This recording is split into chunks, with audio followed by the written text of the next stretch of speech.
तो आज से है नए हफ्ते की शुरुआत और ये हफ्ता बेहद अहम रहने वाला है क्योंकि पूरी दुनिया को इंतजार है यूएस प्रेसिडेंशियल इलेक्शंस के नतीजों का, जहां पे कमला हैरिस और डोनाल्ड ट्रंप के बीच है कांटे की टक्कर। ऐसे में क्या होनी चाहिए आपकी रणनीति और साथ ही इस पूरे हफ्ते के लिए कौन से ट्रिगर्स पर आपको रखनी है नजर और आज के लिए इंट्राडे कहां पर मिलेंगे मौके, ये सभी कुछ चर्चा करेंगे अगले 2.5 घंटे।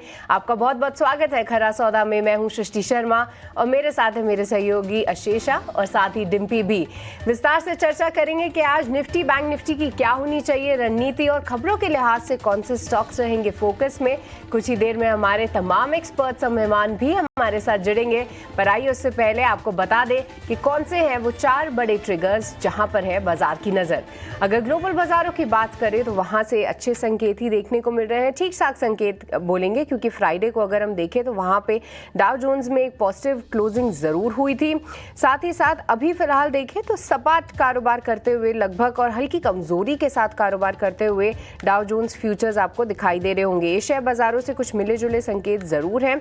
इसके अलावा देखें तो मुहूर्त ट्रेडिंग के दिन जो है हमने देखा ही था कि बाजारों में काफ़ी अच्छी रौनक थी, वहाँ पर एक अच्छी तेज़ी थी, पर एफआईआईज की बिकवाली से प्रेशर पूरे अक्टूबर सीरीज़ में ज़रूर देखने को मिला, क्योंकि अब अक्टूबर में कैश मार्केट में उन्होंने 1 लाख करोड़ से भी ज़्यादा की बिकवाली की है। नतीजों के लिहाज से फोकस में रहेंगे एबीबी इंडिया, आईआरसीटीसी, बाटा, अमारा राजा। ये कुछ काउंटर्स हैं जहां पर आपको रखनी है नज़र। ऑटो सेल्स की बिक्री को लेकर भी कई सारे ऑटो काउंटर्स पर आज एक्शन देखने को मिल सकता है और खबरों के लिहाज से सन फार्मा पर भी आप फोकस रखें, क्योंकि यहाँ पर अमेरिकी कोर्ट से इनकी एक आने वाली ड्रग लेक्सेल्वी को झटका लगा है, वहाँ पर उसके लॉन्च पर एक रोक लगा दी गई है। ब्रोकरेजेस का मानना है कि 1 से 2 साल ज़रूर लग सकते हैं इस लॉन्च को लेकर, तो हो सकता है कि आज के सत्र में थोड़ी कमज़ोरी दिखाता हुआ सन फार्मा का शेयर आपको दिखे।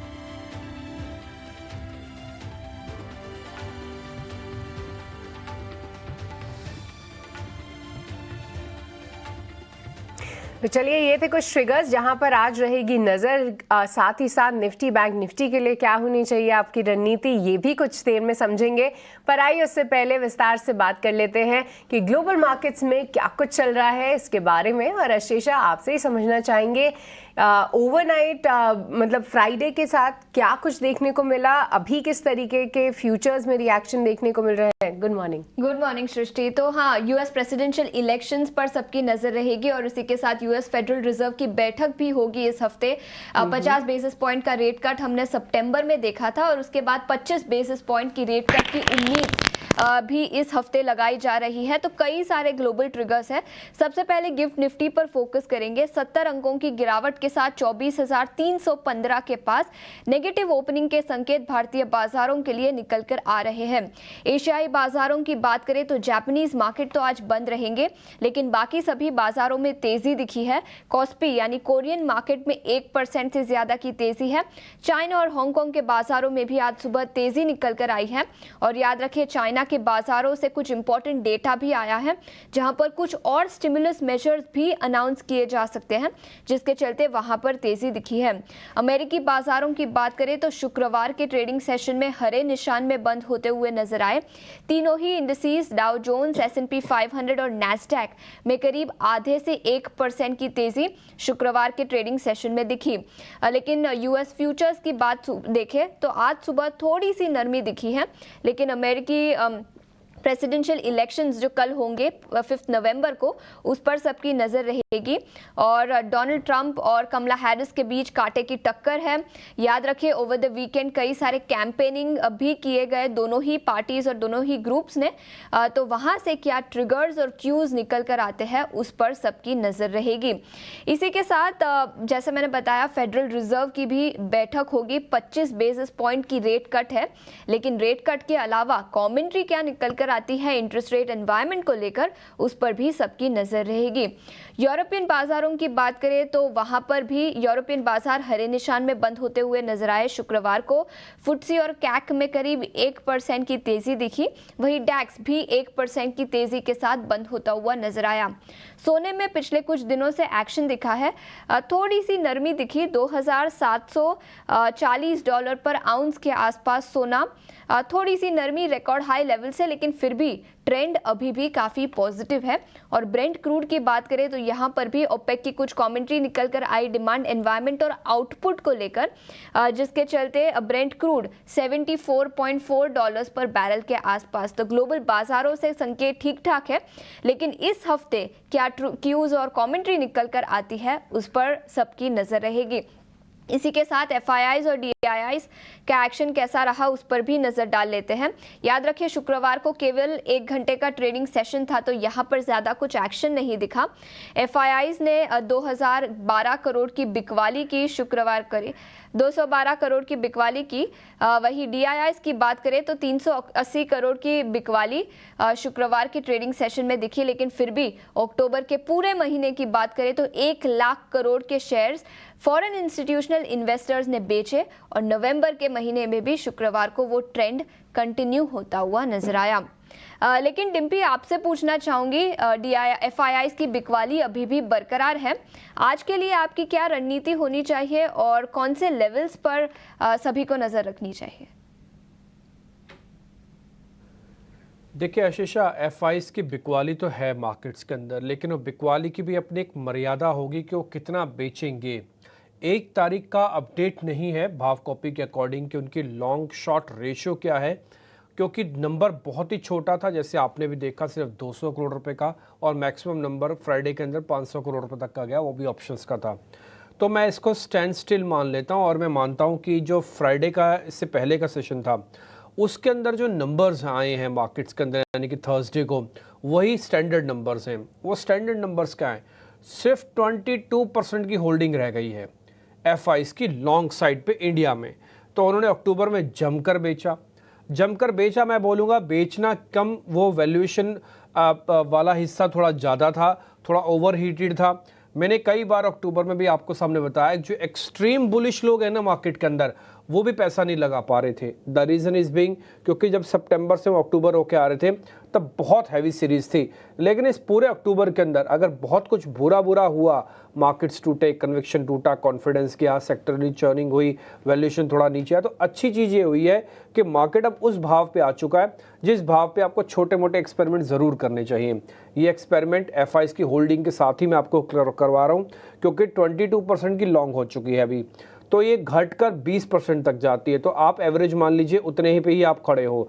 ये घटने को 10% पे भी जाएगी, बट एवरेज 20 की बनती है। जो हमारा हिस्टोरिकली बैक टेस्टिंग डाटा है वो ये कहता है कि जब 20 के आसपास की FIIs की लॉन्ग होल्डिंग आ जाए, समझ लेना कि बॉटम ऑलमोस्ट बनने को है और एक पुल बैक के तौर पर आएगा। इसमें डिपेंड ये करता है कि FIIs किस क्वांटम में, कितनी स्पीड में इंडिया मार्केट के अंदर वापस आके खरीदारी करते हैं, तो ये क्वांटम डिसाइड करेगा। हाँ, लेकिन मार्केट का बॉटम बन रहा है नियर टू 24,000, ये काफ़ी हद तक FIIs के नंबर से देख के बताया जा सकता है। दूसरा बात, रिटेल के पास कितनी होल्डिंग है? रिटेल के पास करीब 66% के आसपास की होल्डिंग है। ये बताने के लिए अपने आप में सफिशिएंट है कि धीरे धीरे करके रिटेल अपना माल छोड़ेगा मार्केट के अंदर, क्योंकि आपको पता है बहुत सारे मार्केट के अंदर पार्टिसिपेंट ऐसे हैं, जैसे बाजार थोड़ा ऊपर जाएगा वो माल बेचते हैं, है ना, उनको बेचना भी होता है। तो क्योंकि फंसे हुए हैं, कोईयों का लिवरेज का ट्रिगर है, कईयों की कुछ प्रॉब्लम्स है, कईयों के कुछ प्रॉब्लम्स हैं, तो इसलिए मैं एक्सपेक्ट करता हूं कि FIIs की होल्डिंग में थोड़ी बढ़ोतरी, रिटेल की होल्डिंग में थोड़ी कटौती होगी। इससे बाजार पक्का होगा और बाजार ऊपर चलेगा। ये कब होगा, किस रूप में होगा, कितनी जल्दी होगा, यह भी थोड़ा कहना जल्दबाजी है, बट इतना समझा जा सकता है कि मार्केट का नियर टू बॉटम तो हम खड़े हैं। ये बॉटम्स के लेवल्स में भी अभी आपके सामने बताऊंगा। दूसरा आता है DIIs की होल्डिंग। उनकी होल्डिंग भी अच्छी हुई है, 44% हो चुकी है। हालांकि 50% के ऊपर टिपिकली जाते नहीं, लेकिन मैं एक्सपेक्ट करता हूं कि 50 तक वो भी चले जाएंगे। तो 44% DIIs, 66% रिटेल एंड 22% के आसपास FIIs होल्डिंग है। इसमें कोई मेजर चेंजेस नहीं है। एक पॉइंट मैं ज़रूर यहाँ पे रखना चाहूँगा आशीषा, जो भी आपने स्टार्टिंग में US इलेक्शंस के बारे में कहा, देखिए चाहे कमला हैरिस जीते चाहे डोनाल्ड ट्रंप जीते, दोनों का दोनों कम से कम भारत के फेवर में हैं। लेकिन आप इन दोनों के अगर आप एजेंडास को देखेंगे या फिर गौर से पढ़ेंगे US इलेक्शंस को, तो आपको देख के ऐसा लगेगा कि जो कमला हैरिसन है वो टिपिकली इंडो अमेरिकन्स के लिए काफ़ी बेहतर है, क्योंकि डोनाल्ड ट्रंप की जितनी भी पॉलिसीज़ हैं वो स्लाइटली ग्लोबल पॉलिसीज़ हैं। उन्होंने इमिग्रेशन की बात की, उन्होंने आके टेररिज्म की बात की, उन्होंने इस तरह की बात कर रहे हैं जो कि वो ग्लोबली दूसरे देशों के साथ कनेक्टेड है। लेकिन कमला हैरिसन का अगर आप उनका मैनिफेस्टो वगैरह देखेंगे तो वो स्टार्टअप की बात बोल रही हैं, वो इंफ्रा में पैसा लगाने की बात बोल रही हैं, तो उनका कोर यूएस है। लेकिन डोनाल्ड ट्रंप की पॉलिसी कोर ग्लोबल पॉलिसीज़ है। तो इसलिए हालांकि अच्छी चीज़ है हम दोनों के लिए, हमारे देश के लिए, कि इन दोनों में कोई भी अगर जीते तो कम से कम भारत को नुकसान नहीं होगा। दूसरा पॉइंट, क्या मार्केट इस पर डिस्काउंटिंग करके चल रहा है? देखिए मार्केट अभी तक ये डिस्काउंट कर चल रहा है कि डोनाल्ड ट्रंप जीतेंगे। ये यूएस के एग्जिट पोल्स या यूएस की जो एनालिसिस है उसके बेसिस पर है। हम सब ने, किसी ने भी जाकर नहीं देखा कि यूएस में क्या हो रहा है, लेकिन जो रिपोर्ट्स आ रही हैं, जो मीडिया कवरेज वहाँ पे हुआ है, उस हिसाब से लग रहा है कि डोनाल्ड ट्रंप सॉर्ट ऑफ जीत सकते हैं। अगर जीतते हैं तो ये बात सच है कि इमिग्रेशन को लेकर थोड़ी बहुत सख्ती हो सकती है, लेकिन ये बात भी सच है कि भारत के इमिग्रेशन फैसिलिटीज़ को लेकर शायद कोई प्रॉब्लम आए। तो इसलिए आईटी, फार्मास्यूटिकल्स, ये दो मेन कोर सेक्टर हैं जो कि गढ़ है जिनका यूएस और इनसे बड़ा बिजनेस आता है। इन दोनों सेक्टर्स को कम से कम अगले 1 महीने के लिए आपको स्टैंड बाय मोड पे या नोटिस बोर्ड पे डालना पड़ेगा, क्योंकि इनमें जो भी पॉलिसी फ्रेमवर्क आएगा वो आपके लिए बहुत इंपॉर्टेंट हो जाएगा। तो ये 2 सेक्टर्स तो कम से कम ध्यान रखिएगा। तीसरा सेक्टर भी है जेम्स एंड ज्वेलरी का, लेकिन वो बहुत छोटा है। कहने को लेदर्स भी है, वो भी बहुत छोटा है। कहने को फूड ग्रेन्स भी है, वो भी बहुत छोटा है। लेकिन जो मेन सेक्टर्स जो डॉलर इनकम अपनी लेके आते हैं वो फार्मास्यूटिकल्स एंड आईटी है। यहाँ पर आपको गौर थोड़ा ज़्यादा रखना होगा। लेकिन मेरे को ऐसा लगता है कि जो टेलीविज़न रिपोर्ट्स कह रही हैं, शायद थोड़ा हो सकता है आगे चल के अचंभे वाला नंबर्स भी आ जाए। कोई बड़ी बात नहीं कि जो रिपोर्ट्स कह रही है शायद वो थोड़ा ग्राउंड चेक में कुछ और ही निकल के आए। ये हम आगे देखेंगे। अभी एक्सपर्ट से भी बातचीत करेंगे, हमने जोड़ा है अपने एक्सपर्ट्स को, तो वो आपके सामने अपनी बात रखेंगे। तो ये कुछ FIIs और DIIs के आंकड़ों पर नजर, और इसी के साथ अमेरिकन प्रेसिडेंशियल इलेक्शंस का इम्पैक्ट क्या दिखेगा भारतीय बाजारों पर, उस पर भी हमने चर्चा की। लेकिन डिम्पी, भारतीय बाजारों पर फिर से एक बार फोकस लाते हैं। और पिछले हफ्ते देखें तो इंडिया ने आउट परफॉर्म किया बाकी ग्लोबल मार्केट्स को। करीब आधे % की तेजी के साथ निफ्टी बंद होता हुआ नजर आया। इस हफ्ते के लिए बड़े ट्रिगर्स है ग्लोबल, लेकिन कौन से लेवल्स पर नजर रखनी चाहिए और रिटेल निवेशकों को ट्रेडिंग के लिहाज से क्या रणनीति बनानी चाहिए? ठीक है, वो आपके सामने बात रखते हैं। लेकिन अभी मैं जब यूएस इलेक्शंस के बारे में बोल रहा था, मेरे से कमला हैरिसन बोला गया, वो कमला हैरिस है और मैं इसको थोड़ा करेक्ट कर लेता हूँ। मेरे से मैं किसी और थॉट प्रोसेस में थे, मेरे से हैरिसन बोला गया। बट बाय द वे आ जाते हैं जरा निफ्टी और बैंक निफ्टी पे जो आप क्वेश्चंस पूछ रहे हैं। पहले निफ्टी पे आता हूँ मैं। देखिए निफ्टी के पास 2 सपोर्ट एरिया हैं। अब तो आपको भी नंबर याद हो गए होंगे, शीशा शिक्षी को भी नंबर ये याद ही रहते होंगे, क्योंकि इतने ज़ोर से और इतने क्लियर नंबर्स हम बता रहे हैं। और ये नंबर्स आपको ये इसलिए भी याद होंगे क्योंकि नंबर्स को बार बार रिपीट भी हो रहा है। हम भी बोलते हैं, टेक्निकल एक्सपर्ट्स भी आके यही बात बोल रहे हैं। अब आप देखेंगे 24,000 का अहम सपोर्ट एरिया है, ये बात आपको पक्का पता है। 24,200 की एक लेयर बिछी हुई है। हमने आपको कई बार बताया कि ये शॉर्ट कवरिंग हुई थी रिसेंटली, उसने क्या किया कि आपके 24,000 के सामने एक वॉल खड़ी कर दी जो कि 24,200 की है। फ्राइडे वाला सेशन जो कि ट्रेडिंग सेशन था, वहाँ से भी हम 24,200 से ऊपर आए। हालांकि स्पॉट में आए, फ्यूचर्स में नहीं आए। अगर आप फ्यूचर्स दिखाना चाहो तो लाल निशान में बंद हुए हैं।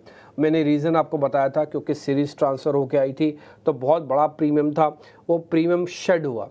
कईयों में 30%, कईयों में 50% तक शेड हुआ। तो जब प्रीमियम कम होता है तो आप देखेंगे 82 पॉइंट का प्रीमियम है, ये 150 पॉइंट के प्रीमियम के साथ आया था। तो 70-80 पॉइंट तो वैसे ही साफ़ हो गए, जो आपके 99 पॉइंट से छोटा मोटा और पुल बैक आया ही नहीं। तो मार्केट में फ्यूचर्स फ्लैट बंद हुए हैं। फ्राइडे का सेशन फ्यूचर्स के लिए कोई काम का नहीं था। लेकिन फिर भी मैं ये पॉइंट बोलूँगा कि 24,200, 24,000 एक आम के लिए अहम सपोर्ट है। मैं इसके पीछे FIs का नंबर भी जोड़ रहा हूँ जो कि करीब 22% हो चुका है। मैं इसके पीछे एक पुट कॉल रेशो का नंबर भी जोड़ देता हूँ आपके मार्केट के अंदर, आप उसको भी ध्यान रखिएगा। वो है 1.07 निफ्टी का। तो ये फेयर वैल्यू बताता है। FIs का नंबर 22%, ये बताता है कि मार्केट नियर टू बॉटम है। और ये बताता है 24,000 हमारे पैनिक बॉटम्स बने हुए हैं। 24,200 से हमने कई बार घूमे हैं, 2-3 बार। तो ये सारी चीज़ें इंडिकेट कर रही है कि मार्केट के अंदर एक छोटा पुल बैक आएगा। ये पुल बैक का कन्फर्मेशन तेज़ी में कब तब्दील होगा, जब ये 24,800 पार करेगा। लेकिन सर 24,800, 24,300 में तो 500 पॉइंट का फ़र्क है। इस 500 पॉइंट में क्या होगा? इस 500 पॉइंट में पुल बैक तो होगा, लेकिन वो डरा हुआ पुल बैक होगा। वो ऐसा पुल बैक होगा जिसके अंदर आपको लगेगा नहीं अभी हम वापस भी जा सकते हैं, लेकिन 24,800 एक बार कॉन्कर करने के बाद, पाने के बाद आपका ये डर काफ़ी हद तक कम हो जाएगा। फिर आपके पास मल्टीपल सपोर्ट्स आ जाएंगे, इसलिए होगा कम। कैसे कम होगा? फिर आपके लिए 24,500 सपोर्ट बन जाएगा, 700 सपोर्ट बन जाएगा, 400 सपोर्ट बन जाएगा। लेकिन टिल जब तक 24,800 नहीं आते, लैब ट्रेड करने में कोई बुराई नहीं है। एक दो छोटा मोटा, अगर चलिए मैं आपकी जगह होता, मैं बताता हूँ मैं क्या करता। अगर मैं आपकी जगह होता, जैसे 24,300 लिखा हुआ है, फ्यूचर्स में 325 के आसपास का रेट है, मैं एक लॉट ले लेता निफ्टी का। मैं अपना स्टॉप लॉस लगाता, अगर मेरे को बहुत ज़्यादा बड़ा खतरा नहीं लेना तो मैं 24,200 का स्टॉप लॉस लगा लेता फ्यूचर्स का ही। और दूसरा, मैं 24,000 का एक स्टॉप लॉस लगाता अगर मैं सीरीज़ के पॉइंट ऑफ व्यू से ले रहा। मैं 10 लॉट में से कम अपने 1 से 2 लॉट जरूर सिस्टम में डालता, क्योंकि मेरे लिए अगर बहुत सारी चीज़ें ख़राब हैं तो बहुत सारी चीज़ें अच्छी भी हुई हैं। तो ये पॉइंट्स मैं आपको अपने ही ट्रेडिंग एबिलिटी के अकॉर्डिंग मैं बता पा रहा हूँ। अगर आप चाहें तो अपना फैसला अपने वित्तीय सलाहकारों से पूछ के लें। क्या शॉर्ट करना बनता है यहाँ पे? बिल्कुल नहीं बनता। शॉर्ट ना कीजिएगा आप। अब शॉर्ट करने के दिन भी गए और शॉर्ट करके बहुत बड़ा पैसा नहीं बनेगा। अभी बनेगा जब हम 24,000 को ब्रेक करेंगे, तब हम सीधा ही 23,300-400 वाली रेंज में जाएंगे, जो कि 200 दिनों का एवरेज है। लेकिन टिल डेट तक ना कीजिएगा। मैं बड़े बड़े लेवल्स आपको इसलिए बता रहा हूँ क्योंकि सीरीज़ की शुरुआत हुई है। ये पूरा नवंबर सीरीज़ मेरे को लगता है अक्टूबर को भुलाने के लिए काम आ सकती है। अक्टूबर में आपको काफ़ी पेन हुआ, काफ़ी नीचे भी गया बाजार, हर पुल बैक में कमज़ोर पुल बैक बना, चल नहीं पाया मार्केट। लेकिन नवंबर अक्टूबर से बेहतर जाएगा, ये बात सच है। कितना बेहतर होगा ये थोड़ा देखना होगा, ठीक है। तो आप 24,200 का स्टॉप लगा के एक बार पोजीशंस अगर हैं तो उसको होल्ड भी कीजिए। काफ़ी सारे लोग कह रहे हैं कि सर आप नया नया बता रहे हो, हमारी पुरानी पोजीशंस है उसका क्या करें? Hold the positions. क्या एवरेज करें? नहीं, एवरेज नहीं करना। एवरेज इसलिए नहीं करना क्योंकि आपके पास लिवरेज की प्रॉब्लम आ जाएगी। आप जो है उसी को होल्ड करके रखो। हो सकता है 10 दिन की जगह आपको 15 दिन लग जाए मार्केट से बाहर आने में या फिर अपने सौदे काटने में, इतना ही होगा। तो अपनी पोजीशंस को होल्ड रखो। जिनके पास नई नहीं है, नया बनाना चाहते हैं, लेवल्स मैंने आपको बता दिए। आपके लिए जो टारगेट होगा पहला वो 24,500 है, फिर 24,650 है, फिर 800 है। तो 3 चरण में आपके लिए टारगेट हो गए, 500, 650, 800। सपोर्ट हो गया आपके पास 24,200 और 24,000 का। ये निफ्टी को लेकर पूरी रणनीति आपके सामने है।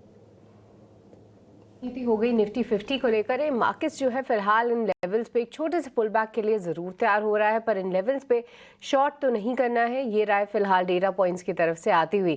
पर इसके अलावा डिम्पी निफ्टी बैंक पे भी समझना चाहेंगे वहाँ पर क्या रणनीति होनी चाहिए, क्योंकि कुछ एक बैंक्स थोड़े से मूव तो दिखा रहे हैं, बट कितना भरोसा करें इस पर, और क्या यहाँ पर भी एक पुल बैक का इंतज़ार करें या फिर कोई पुल बैक की गुंजाइश है?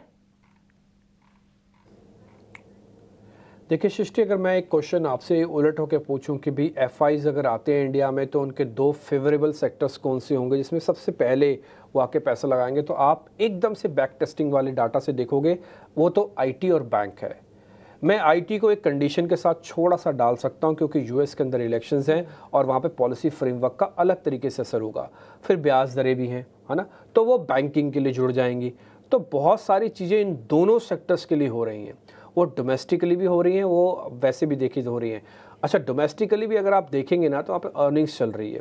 अर्निंग्स में सिर्फ इंडसइंड बैंक के नंबर्स को आप छोड़ दें तो ज़्यादातर बैंक्स के जिनके भी नंबर्स आए हैं वो ख़राब नहीं हैं। आपको ध्यान होगा बृहस्पतिवार या उससे 1-2 दिन पहले एसबीआई एक दिन में 5% चल गया था। उस दिन कोई ट्रिगर नहीं था एसबीआई का, लेकिन सिर्फ शॉर्ट कवरिंग थी। तो इसी से अंदाज़ा लगाया जा सकता है कि मार्केट्स के अंदर अगर छोटा भी खरीदारी इंस्टीट्यूशनल के एंड पे आ जाती है और मार्केट्स के अंदर कवरिंग आ जाए तो बाज़ार बहुत अच्छे से प्ले करने के लिए तैयार है। ये एक शेयर को पकड़ के 4-4% कर सकता है जिनकी वेटेज है मार्केट में। और अगर ऐसे ही 4-5 शेयर चल गए, क्योंकि बैंक निफ्टी 12 शेयरों का कॉम्बिनेशन है, ऐसे इनके 4-5 शेयर चल गए तो 1000 पॉइंट बैंक निफ्टी के कब में ऊपर आ जाएंगे आपको पता भी नहीं चलेगा। तो ये 2 पॉइंट इंपॉर्टेंट है बैंक निफ्टी के। अनुराग सिंह इस बीच मेरे साथ जुड़ रहे हैं। पहले जरा ग्लोबल मार्केट्स पे जो बातचीत हो रही है उसको कंप्लीट कर लेते हैं, फिर वापस से बैंक निफ्टी पे मैं आ जाऊंगा और फिर इसको हम क्लियर कर देंगे। अनुराग जी बहुत शुक्रिया, थैंक यू वेरी मच समय देने के लिए। जितना यूएस का मीडिया बता रहा है, जितना यूएस से न्यूज़ आ रही हैं और जितना यूएस का अभी तक का कैंपेनिंग हमने देखी, हमें ऐसा लग रहा है कि शायद डोनाल्ड ट्रंप जीत रहा है। सर आप वहीं पे हैं तो आप ज़रा बताइएगा कि पिक्चर क्या कहती है इस समय, ग्राउंड रिपोर्ट्स ऑलमोस्ट क्या कह रही हैं। और दूसरा, कमला हैरिस भी भारत के फेवर में हैं, भारतीय मूल की भी हैं, और डोनाल्ड ट्रंप भी भारत के फेवर में ही हैं। तो भारत का तो दोनों हिस्सों में ठीक चल रहा है, ऐसी कैलकुलेशन हम ठीक कैलकुलेट कर रहे हैं सर? या डिम्पी, नमस्कार, गुड मॉर्निंग। तो हाँ डिम्पी, देखिए, मीडिया में जो रेसेस हैं और जो पोल्स चल रहे हैं वो तो नेक टू नेक दिखाते हैं, लेकिन इसको हमें थोड़ा कॉन्टेक्स्ट में रीड करना चाहिए कि 2016 में ये हिलरी को करीब 12 पॉइंट्स की लीड दिखा रहे थे, जबकि वो इवेंचुअली हार गई। और 2020 में बाइडेन साहब करीब कम से कम 7 या 8 परसेंटेज पॉइंट से लीड कर रहे थे, और वो इलेक्शन करीब अबाउट 100,000 वोट से डिसाइड हुआ। सो काफी क्लोज था। सो पोल्स टिपिकली जो हैं वो समहाउ रिपब्लिकन वोटर्स को कैप्चर नहीं करते हैं। रिपब्लिकन वोटर्स कुछ ओपन भी नहीं होते हैं बात बताने के लिए। तो ऐसा लगता है कि अगर रेस नेक टू नेक दिखा रहे हैं तो ट्रेडिशनल विजडम कहता है, मैं कोई पोलस्टर नहीं हूँ डिम्पी, लेकिन विजडम कहता है कि Trump is leading comfortably. And I think ऐसा फील भी है डिम्पी, बिकॉज करंट एडमिनिस्ट्रेशन का जो इकोनॉमी पे, स्पेशली इन्फ्लेशन पे जो नजरिया रहा है, वो एटलीस्ट रिच लोगों को छोड़ के करीब रिमेनिंग 80% के लिए नुकसान ही हुआ है उससे। और दूसरा इमिग्रेशन का बड़ा मुद्दा है। तो आई थिंक ऐसा लगता है कि ट्रंप कंफर्टेबली जीत जाने चाहिए। देखिए, हर एक के वोट्स यहाँ पर पक्के हैं, तो करीब 45% वोट्स तो सभी के फिक्स रहते हैं। तो बीच में कुछ 2-1 मिलियन लोग डिसाइड करते हैं, जो पाला हर बार बदलते हैं कि कौन सी सरकार बनेगी। वो बेसिकली 6-7 स्टेट्स ही हैं जो मिलके डिसाइड करते हैं। बट बहरहाल आपका सवाल का जवाब ये होगा कि ट्रंप स्ट्रांग लग रहे हैं और पॉजिटिव मोमेंटम है उनके अगेंस्ट में, उनके सपोर्ट में। तो शायद वो जीतेंगे। डिम्पी, दूसरा सवाल आपका था कि भारत के लिए या इकोनॉमी के लिए कौन बेहतर है। तो इस पर देखिए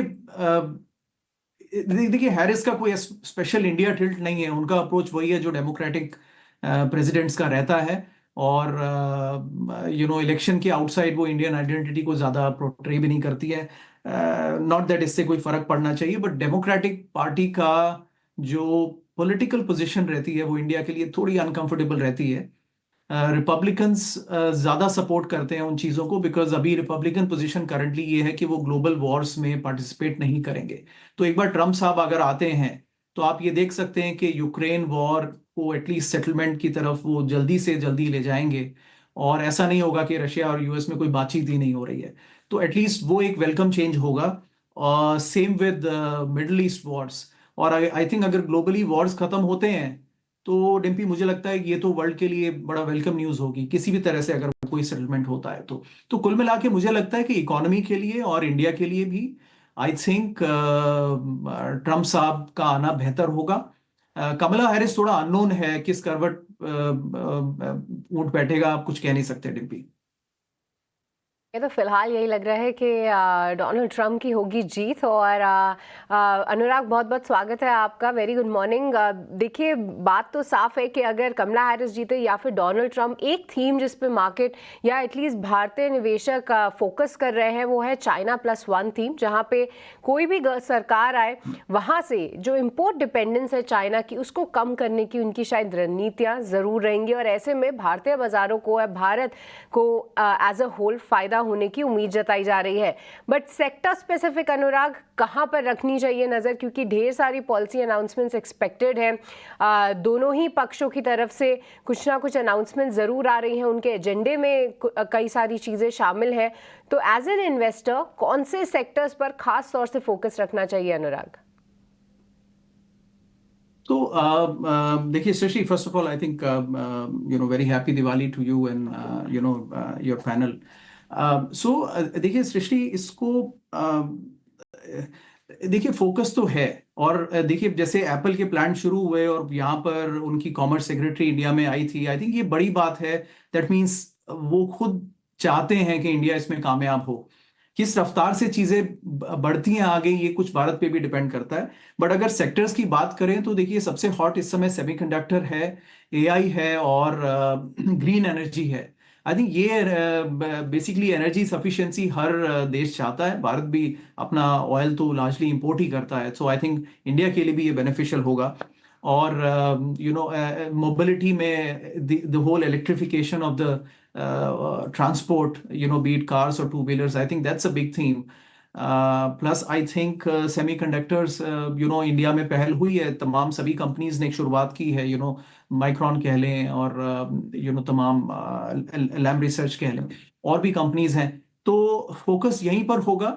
बस किस रफ्तार से चीजें बढ़ती हैं और कैसे ग्राउंड पे एक्शन हो पाता है, ये कहना इस समय मुश्किल है सृष्टि। मैं ये भी कहूंगा सृष्टि कि इनको ये थीम्स अगर आते भी है ना, तो मार्केट्स में इनकी लिस्टिंग नहीं है। तो आई डोंट नो इन्वेस्टर्स इनको किस तरह से इस पे पैसा लगाएंगे, क्योंकि मोस्टली मनी वो प्राइवेट कंपनीज के थ्रू आएगा और प्राइवेट मार्केट में ही रहेगा before it comes to the listed market. By the time वो लिस्टिंग में आता है वो बहुत महंगा हो जाता है। तो I don't know how investors can play it, but बहरहाल ये थीम्स हैं जिन पर नजर रखनी चाहिए सृष्टि। ठीक है, बहुत शुक्रिया अनुराग आपका, आपने बहुत अच्छे से हमको कैलकुलेट करके बताया, और ये बात बहुत ही बारीक है जो आपने हमको बताई है कि हाँ, अगर डोनाल्ड ट्रंप जीतते हैं तो कम से कम ग्लोबल वॉर्स जो हो रहे हैं उसमें तेज़ी आएगी उसको बंद करवाने में। तो ये भारत के लिए इनडायरेक्टली और डायरेक्टली जैसे भी बोलें ये भी काफ़ी फेवरेबल रह सकता है। ये काफ़ी बारीक बात आपने हमको बताई। बहुत शुक्रिया sir, thank you very much आज समय देने के लिए। आगे बढ़ें, और इस बीच अगर आप मार्केट्स पे देखें तो बैंक निफ्टी के बारे में जब चर्चा करें तो वही मैं आपको सिर्फ लेवल्स क्लियर कर देता हूँ। 51,000 51,200 500 वाला एक सपोर्ट एरिया है। ऊपर जाएंगे तो हम 52,000 तक भी जा सकते हैं। शॉर्ट वोट करना नहीं बैंक निफ्टी को, रेंज में बैंक निफ्टी रहेगा, आप उसी रेंज को रिस्पेक्ट भी कर सकते हैं। छोटा मोटा डिप आए ज़रूर प्लस कीजिएगा। पुट कॉल रेशो ठीक है, एफआईज की होल्डिंग ठीक है। एफआईज अगर आते हैं तो बैंक्स में भी पैसा डालेंगे और निजी बैंकों में होगा, और साथ ही फेड के दरें भी हैं। तो बहुत सारे ट्रिगर्स हैं जो कि बैंक के ऑलमोस्ट फेवर में जा रहा है। आज गिफ्ट निफ्टी से डरिए नहीं, ये बल्कि एक अपॉर्चुनिटी के तौर पर इसको इस्तेमाल कीजिएगा अगर ये 70 पॉइंट ही नीचे खुलता है। हालांकि मेरे को इस पर डाउट है थोड़ा। अब कुछ मेहमान अपने साथ में जोड़ लेता हूँ ताकि फटाफट से हम मार्केट की आगे की और रणनीतियाँ सब कुछ आपके सामने रखते चलें। आज काफ़ी दिनों बाद, मैं दिन भी नहीं बोलूँगा, काफ़ी महीनों बाद हमारे बहुत ही खास अजीज़ हमारे मित्र भी रहे हैं और मार्केट के बहुत अच्छे एनालिस्ट में से एक है आशीष चतुर्मोता, उनसे बातचीत होगी। आशीष भाई बहुत बहुत शुक्रिया, थैंक यू वेरी मच। आपसे काफ़ी दिनों बाद आज टीवी स्क्रीन पर फिर से बातचीत हो रही है। अमूमन फ़ोन पे कभी कभार हो जाती थी, और लेकिन ये बिल्कुल शुभ मुहूर्त पे हो रही है। देखिए, नया संवत शुरू हुआ है, आप हमारे साथ जुड़े तो आपकी इंटेलिजेंस का हमको और हमारे निवेशकों को और हमारे व्यूअर्स को बहुत बेनिफिट मिलेगा। इसी उम्मीद के साथ सर पहले ज़रा निफ्टी और बैंक निफ्टी पर अपना आउटलुक क्लियर कीजिएगा आप, उसके बाद फिर हम आगे बढ़ेंगे। बहुत सारी चीज़ें पूछनी है आपसे। गुड मॉर्निंग रिम्पी, और सभी पैनल में मौजूद सभी लोगों को और दर्शकों को दीपावली की और नववर्ष की बहुत बहुत शुभकामनाएं। तो देखिए, जहां तक के निफ्टी का सवाल है, हम इंडेक्स लेवल पे अगर से बात करें तो हमने देखिए एक अच्छा खासा करेक्शन बाजार के अंदर में देख चुके हैं, और 100 डे मूविंग एवरेज के आसपास कहीं ना कहीं ये बाजार कंटिन्यूसली अपने आप को रोकने की कोशिश कर रहा है। और मुझे लगता है कि इस समय पे बाजार में एक एक कहीं ना कहीं रेंज बनी हुई है, जहां पर पे मैं समझता हूँ 24,000 एक बहुत अच्छे सपोर्ट के तौर पे काम करेगा। वहीं 24,700 के आसपास एक मेरे ख्याल से बहुत बड़ा एक रेजिस्टेंस बाजार में बना हुआ है। तो ब्रॉडली ये समझा जा सकता है कि बाजार एक रेंज में, और इस रेंज में रहने के बाजार के पास बहुत सारे कारण हैं। पहला कि जिस तरह से एफआईआईज की सेलिंग काफी एग्रेसिव रही, हमने देखा कि ऑलमोस्ट 90,000 करोड़ की सेलिंग उन्होंने पिछले कुछ दिनों के अंदर में इंडेक्स के अंदर बाजार के अंदर में की। But at the same time DIIs की तरफ से एक अच्छा सपोर्ट बाजार को बना रहा, जिसने कहीं ना कहीं डाउन साइड को कुछ हद तक प्रोटेक्ट करने की कोशिश किया।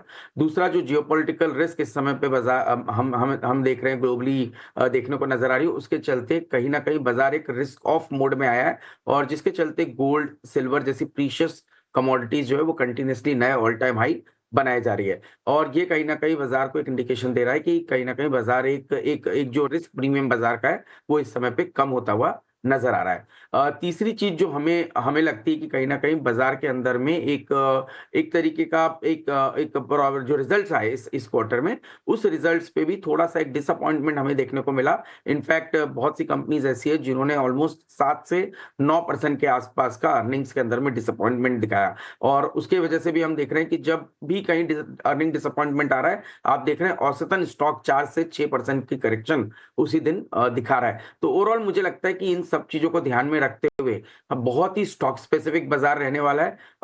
कहीं भी ऐसा नहीं लगता कि एक ब्रॉड बेस बाजार के अंदर में रैली आएगी। आपको सेक्टर या स्टॉक्स पर बहुत अच्छी तरह से ध्यान देना पड़ेगा, तब जाके कहीं मुझे लगता है कि इस बाजार में कोई अच्छी तरह से पैसा इस समय at least in the short to medium term बना सकता है। बिल्कुल, तो ये कोई सेक्टोरल व्यूज, लेकिन इसके अलावा आशीष, स्टॉक स्पेसिफिक आइडियाज कौन से होंगे आज के लिए? तो देखिए, मैं समझता हूँ कि पावर एक ऐसा सेक्टर है जहां पर पे बहुत ज़्यादा ग्रोथ हमें देखने को नज़र आएगी। एक तो पावर की जो सप्लाई है वो कंटिन्यूअसली उतनी उतनी ज़्यादा नहीं हो रही है, और पर डिमांड जो है उसमें काफ़ी ज़बरदस्त अपटिक है। ये पावर डिमांड आप देख तक सकते हैं कि एपेक्स की साइकिल के अंदर में एक ज़बरदस्त रिकवरी उसकी वजह से भी आ रही है। अर्बनाइजेशन जिस तरह से हो रहा है उसकी वजह से भी आ रही है, और जिस तरह से डेटा सेंटर्स, एआई का यूज़ हो रहा है उसमें भी पावर का कंजम्पशन काफ़ी ज़्यादा है। तो इसके चलते हमें लगता है कि पावर के जो सेक्टर है, ओवरऑल सेक्टर है, उसमें चाहे आप डिस्ट्रीब्यूशन की बात करें, आप चाहे पावर के अंदर में जनरेशन की बात करें, या इसके अंदर में रिन्यूएबल एनर्जी की बात करें, ये सभी पूरा स्पेस काफी पॉजिटिव रहेगा। और अगर से इस पूरी थीम में एक सेक्टर को चुनना, एक स्टॉक को चुनना होगा, तो वो होगा एनटीपीसी, जहां मुझे लगता है कि एक जबरदस्त आप देखेंगे ग्रोथ देखने को नजर आएगी। सबसे पहले तो एनटीपीसी आज की डेट में इंडिया का सबसे बड़ा पावर प्रोड्यूसर जनरेटर है, पर साथ ही साथ जिस तरह से रिन्यूएबल एनर्जी पे एनटीपीसी फोकस कर रहा है, तो इस साल जो 50 गीगावाट की रिन्यूएबल एनर्जी की बिडिंग होगी उसमें भी मुझे लगता है एनटीपीसी एक बहुत बड़ा रोल प्ले करेगा। और इनकी एक सब्सिडरी कंपनी है जिसका अब आईपीओ आने वाला है रिन्यूएबल एनर्जी सेगमेंट में, उसकी वजह से भी मुझे लगता है कि स्टॉक के अंदर में डाउन साइड काफी प्रोटेक्टेड रहेगी। तो मुझे लगता है एक शॉर्ट टर्म करेक्शन स्टॉक के अंदर में आया है, और अब कहीं ना कहीं 390 से 400 पे बहुत ही स्ट्रॉन्ग बेस कहीं ना कहीं एनटीपीसी के अंदर बना हुआ है। और इसको देखते हुए मुझे लगता है स्टॉक जल्द ही ऑल टाइम हाई को छुएगा, और 470 480 तक की अपसाइड एनटीपीसी में देखने को नजर आएगी। एज अ डिस्क्लोजर, स्टॉक हमारे पोर्टफोलियो एपेक्स पीएमएस में बना हुआ है, और इसको हम काफी लंबे समय से इसके अंदर होल्डिंग अपनी बनाए हुए हैं। जो दूसरा स्टॉक हमें काफी पसंद है वो है इलेक्ट्रॉनिक मैन्युफैक्चरिंग स्पेस और कंज्यूमर ड्यूरेबल स्पेस का प्ले, पीजी इलेक्ट्रोप्लास्ट। तो पीजी इलेक्ट्रोप्लास्ट एक स्मॉल मिड कैप कंपनी है, और हमें लगता है कि इस कंपनी के अंदर में एक जबरदस्त ट्रांजिशन हमें देखने को नजर आया। पहले एक प्लास्टिक मोल्डिंग कंपनी थी, और आज की डेट में एसी और वॉशिंग मशीन के अंदर में ये कंपनी आज की डेट में नंबर 2 नंबर 3 पोजीशन के अंदर में आ चुकी है। तो आप देखेंगे original design manufacturing, original equipment manufacture के तौर पर अब पीजी इलेक्ट्रोप्लास्ट को देखा जा रहा है। और जिस तरह से कंपनी ने अपनी प्रेजेंस अब कहीं ना कहीं टीवी स्क्रीन के अंदर में काम करना शुरू कर दिया है, इलेक्ट्रॉनिक मैन्युफैक्चरिंग स्पेस के अंदर में काम किया, जो कि एक $80 बिलियन की अपॉर्चुनिटी, और जो कंटिन्यूअसली 30% केगर ग्रो कर रही है, उस स्पेस में भी अब पीजी इलेक्ट्रोप्लास्ट आ चुका है। तो मुझे लगता है बहुत ही हाई ग्रोथ स्पेस पे कंपनी काम कर रही है, तो अर्निंग ग्रोथ मोमेंटम इस कंपनी का काफी अच्छा रहेगा। टेक्निकली आप देखेंगे तो स्ट्रॉन्ग ने इस पूरे करेक्शन में बहुत ज्यादा करेक्शन नहीं दिखाया, इसका मतलब एक रिलेटिव स्ट्रेंथ पीजी इलेक्ट्रोप्लास्ट के अंदर बनी रही। 610 पे मेरे हिसाब से एक बहुत अच्छा सपोर्ट है। 730 740 तक की अपसाइड टेक्निकली हमें पीजी इलेक्ट्रोप्लास्ट में देखने को नजर आती है। और एज अ डिस्क्लोजर, ये स्टॉक भी हमारे पोर्टफोलियो एपेक्स पीएमएस में बना हुआ है। बिल्कुल, तो ये कुछ स्टॉक स्पेसिफिक आइडियाज आपके लिए, लेकिन आगे बढ़ते हैं। खबरों के दम पर कौन से स्टॉक्स फोकस में रहेंगे, ये बताने के लिए अब हमारे साथ शरद जुड़ चुके हैं। शरद, गुड मॉर्निंग। नतीजों के दम पर तो कोई नतीजे नहीं आए शुक्रवार शाम के बाद, लेकिन खबरों के दम पर कई फार्मा कंपनियां फोकस में रहेंगी, बताएं। Good morning Ashisha. सबसे पहले बात करें तो सन फार्मा फोकस में रहने वाला है, और यहाँ पे इंपॉर्टेंट न्यूज़ फ्लो आ रही है कि कंपनी को जो है एक टाइप से स्टॉपेज मिल गया है, जहाँ पे जो है ट्रीटमेंट ड्रग है उसकी लॉन्च को लेके जो है यूएस कोर्ट से जो है इंजंक्शन ऑर्डर आया है। अब इसके कारण जो है लॉन्च पर जो है रोक लगी है, लेकिन याद रखिए ये लॉन्च की रोक लगी है या अगर फेवरेबल कोर्ट डिसीजन आ जाता है, या पेटेंट जो लॉसूट में दी गई है उसकी एक्सपायरी हो जाती है। तो सेंटिमेंटली नेगेटिव न्यूज़ फ्लो सन फार्मा के लिए ज़रूर है। डॉक्टर रेड्डीज़ लैब्स के लिए भी फोकस में रहेगा। यहाँ पे एजेंसी से खबर आ रही है कि लगभग 3 लाख बोतल से ज़्यादा जेनरिक मेडिकेशन के जो बॉटल्स हैं उसकी रिकॉल हो गई है यूएस मार्केट से। अब यूएस एफडीए का जो है ये स्टेटमेंट आया है। डीएलएफ की बात करें तो एजेंसी से यहाँ पे खबर आ रही है कि लगभग 8,000 करोड़ रुपए वो इन्वेस्ट करेंगे सुपर लग्जरी प्रोजेक्ट्स आपके गुरुग्राम के जो एरिया है उसमें। और याद रखिए कि डीएलएफ के बहुत सारे इंपॉर्टेंट लॉन्चेस जो है Q4 में देखने मिलेंगे एनसीआर रीजन में, और एनालिस्ट का भी एस्टिमेशन है कि बड़े जो सेल्स पोटेंशियल वाले प्रोजेक्ट्स है उस पर ज़्यादा फोकस रहने वाला है। और आखिर में आईआरसीटीसी पे फोकस रहेगा। यहाँ पे रिपोर्ट्स आ रही है कि कंपनी जो है जो रेलवेज है एक सुपर ऐप बना सकती है। सिर्फ एक ही रेलवे ऐप रहेगा जहाँ पे टिकटिंग रहेगा, ट्रेन्स की आप ट्रैकिंग कर सकते हैं, और इसका जो डेब्यू है वो दिसंबर में देखने मिल सकता है।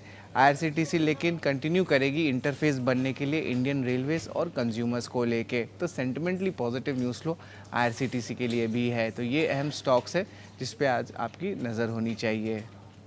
कई सारी फार्मा कंपनियां आज फोकस में रहेंगी। इसी के अलावा डीएलएफ नए प्रोजेक्ट लॉन्च के चलते और आईआरसीटीसी, जहां पर इकोनॉमिक टाइम्स की रिपोर्ट आई है नए ऐप को लेकर, कई सारे स्टॉक्स जो आज खबरों के दम पर फोकस में रहेंगे। शरद, शुक्रिया पूरी डिटेल्स के साथ हमारे साथ जुड़ने के लिए। बीच हमारे साथ गौरांग शाह भी जुड़ चुके हैं, उनका भी स्वागत करते हैं। Very good morning Gaurang. आपके पास जल्द ही आएंगे गौरांग, आपसे समझना चाहेंगे कि आज और इस हफ्ता जो है मार्केट्स के लिए कितना अहम रह सकता है। पर उससे पहले आइए चलते हैं हमारे सहयोगी सुमित चतुर्वेदी के पास, जो कि हमारे साथ सीधे जुड़ रहे हैं मिलान इटली से, क्योंकि वहां पर आयशर मोटर्स अपनी पहली इलेक्ट्रिक व्हीकल बाइक आज लॉन्च करने जा रही है। जी हाँ, एक ऐसा सेगमेंट जहां पर फिलहाल कंपटीशन काफ़ी कम है और रॉयल एनफील्ड जैसा दिग्गज ब्रांड जो है अब इलेक्ट्रिक व्हीकल बाइक कैटेगरी में उतर रहा है। एक बड़ी खबर है और इसको लेकर स्टॉक तो फोकस में रहेगा ही, पर क्या कुछ इस लॉन्च की तैयारियां हैं, क्या कुछ उम्मीदें लगाई जा रही हैं, सुमित के पास सीधे चलते हैं इटली में। Sumit, over to you. Bharat की रॉयल एनफील्ड जो जनरली अपनी रेट्रो बाइक्स के लिए मानी जाती है, उसके लिए एक बड़ा दिन है आज, क्योंकि आज वो पहली बार अपनी इलेक्ट्रिक बाइक दिखाने वाला है। ये मिलान यानी इटली की जो फाइनेंशियल कैपिटल है उसमें होने वाला है, ग्लोबल प्रीमियर होगा। किस टाइप की बाइक है पता नहीं है, पर ऐसा लगता है ये एक सिटी बाइक ही रहने वाली है। ये यूरोप में लॉन्च हो रही है। इसका जाहिर सा एक बहुत कह सकते हैं एक सिग्नल है कि ये ग्लोबल जाएगी, एक्सपोर्ट होगी और एक्सपोर्ट मार्केट में बहुत बड़ी बाइक रखी जाएगी एनफील्ड की तरफ से। भारत की मार्केट की बात करें तो अभी वो स्कूटर से डोमिनेट की जाती है। ओला इलेक्ट्रिक स्कूटर्स, हीरो मोटोवीडा, बजाज चेतक अभी स्कूटर्स हैं। बाइक में कुछ छोटी कंपनी हैं जैसे अल्ट्रा वॉलेट और कुछ छोटी कंपनियां, पर बड़े कंपनी की बात करें तो रॉयल एनफील्ड पहली कंपनी होगी जो एक इलेक्ट्रिक बाइक लेकर आ रही है। कंपनी के लिए बहुत बड़ी योजना है इसको लेकर। आज वो शाम को अपने जो इवेंट है उसमें कुछ ग्लोबल प्लान्स भी अनाउंस कर सकता है यूरोप को लेकर। ये सब आइकमा जो हो रहा है मिलान में उससे पहले ही शुरू हो रहा है। अगर बात करें मार्केट की, थोड़ी सी मंदी आई है भारतीय इलेक्ट्रिक टू व्हीलर के बाजार में, पर ऐसी नई बाइक्स जो कि शायद रॉयल एनफील्ड प्रीमियम लेकर आया उसके लिए मार्केट हमेशा ही मौजूद रहेगी। ऑलराइट, बहुत बहुत शुक्रिया सुमित हमें ग्राउंड रिपोर्ट देने के लिए। तो चलिए, नज़र पूरी है आयशर मोटर्स पे, जहां पर आज उनकी पहली इलेक्ट्रिक व्हीकल बाइक लॉन्च होने जा रही है। काफ़ी इंटरेस्टिंग डेवलपमेंट ज़रूर है। पर एक बार गौरांग आपसे भी व्यू लेना चाहेंगे, Eicher Motors as a stock, as a company कैसे देखते हैं आप? क्योंकि देखिए, एक तरफ से सेल्स डेटा आए हैं हाल फिलहाल जो कि उम्मीद से काफ़ी बेहतर रहे हैं। रिकॉर्ड मंथली सेल्स हुई है 1 लाख के ऊपर की तरफ। बट एक जो दूसरा तर्क दिया जाता है गौरांग इस पूरी कैटेगरी को लेकर है, हालांकि ग्रोथ वहाँ पे देखने को ज़रूर मिल रही है, पर साथ ही साथ कंपटीशन भी बिल्डअप हो रहा है। और आयशर मोटर्स जो कि हमेशा एक प्रीमियम वैल्यूएशन होल्ड करता था, उसको लेकर भी अब थोड़े से एनालिस्ट मानते हैं कि क्या ये आने वाले टाइम में प्रीमियम वैल्यूएशंस होल्ड करेगा या नहीं। तो इस नए डेवलपमेंट इलेक्ट्रिक बाइक को लेकर जो डेवलपमेंट हो रहा है गौरांग, आपका क्या नज़रिया है आयशर मोटर्स में, और एज एन इन्वेस्टर यहाँ पर क्या होनी चाहिए रणनीति?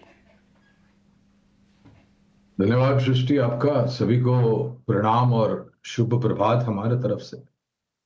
सृष्टि, आपको याद होगा जब बजाज और ट्रायम्फ और हीरो और हार्ले ये दोनों ने मिलकर जब 440 सीसी सेगमेंट में 2 नई मोटरसाइकिल्स उतारी थी बाजार में, तब आयशर मोटर का दाम मेरे ख्याल से 3,300 के आसपास था खबर आने से पहले। खबर आने के पश्चात ये स्टॉक 3,000 तक गया। मेरे ख्याल से आज से 1.5 साल पहले की बात है, ज्यादा लंबा समय नहीं हुआ है। तब भी हमने यही राय दी थी, क्योंकि काफी लोगों को चिंताएं थी कि ये 2 नई अवतार में जो नई मोटरसाइकिल 440 सीसी सेगमेंट में आई है, इसको लेकर के रॉयल एनफील्ड या फिर आयशर मोटर्स की जो रॉयल एनफील्ड प्रोडक्ट है और जो भी प्रोडक्ट में ऑफरिंग है अलग अलग, वहां पर बहुत बड़ा मतलब इनको नुकसान होगा। लोग आयशर, रॉयल एनफील्ड या बुलेट लेना पसंद नहीं करेंगे वगैरह वगैरह वगैरह। तो 3,300 वाला 3,000 हुआ और 3,000 वाला मेरे ख्याल से आज 4,900 के ऊपर कामकाज से कर रहा है। मेरे ख्याल से जो ब्रांड,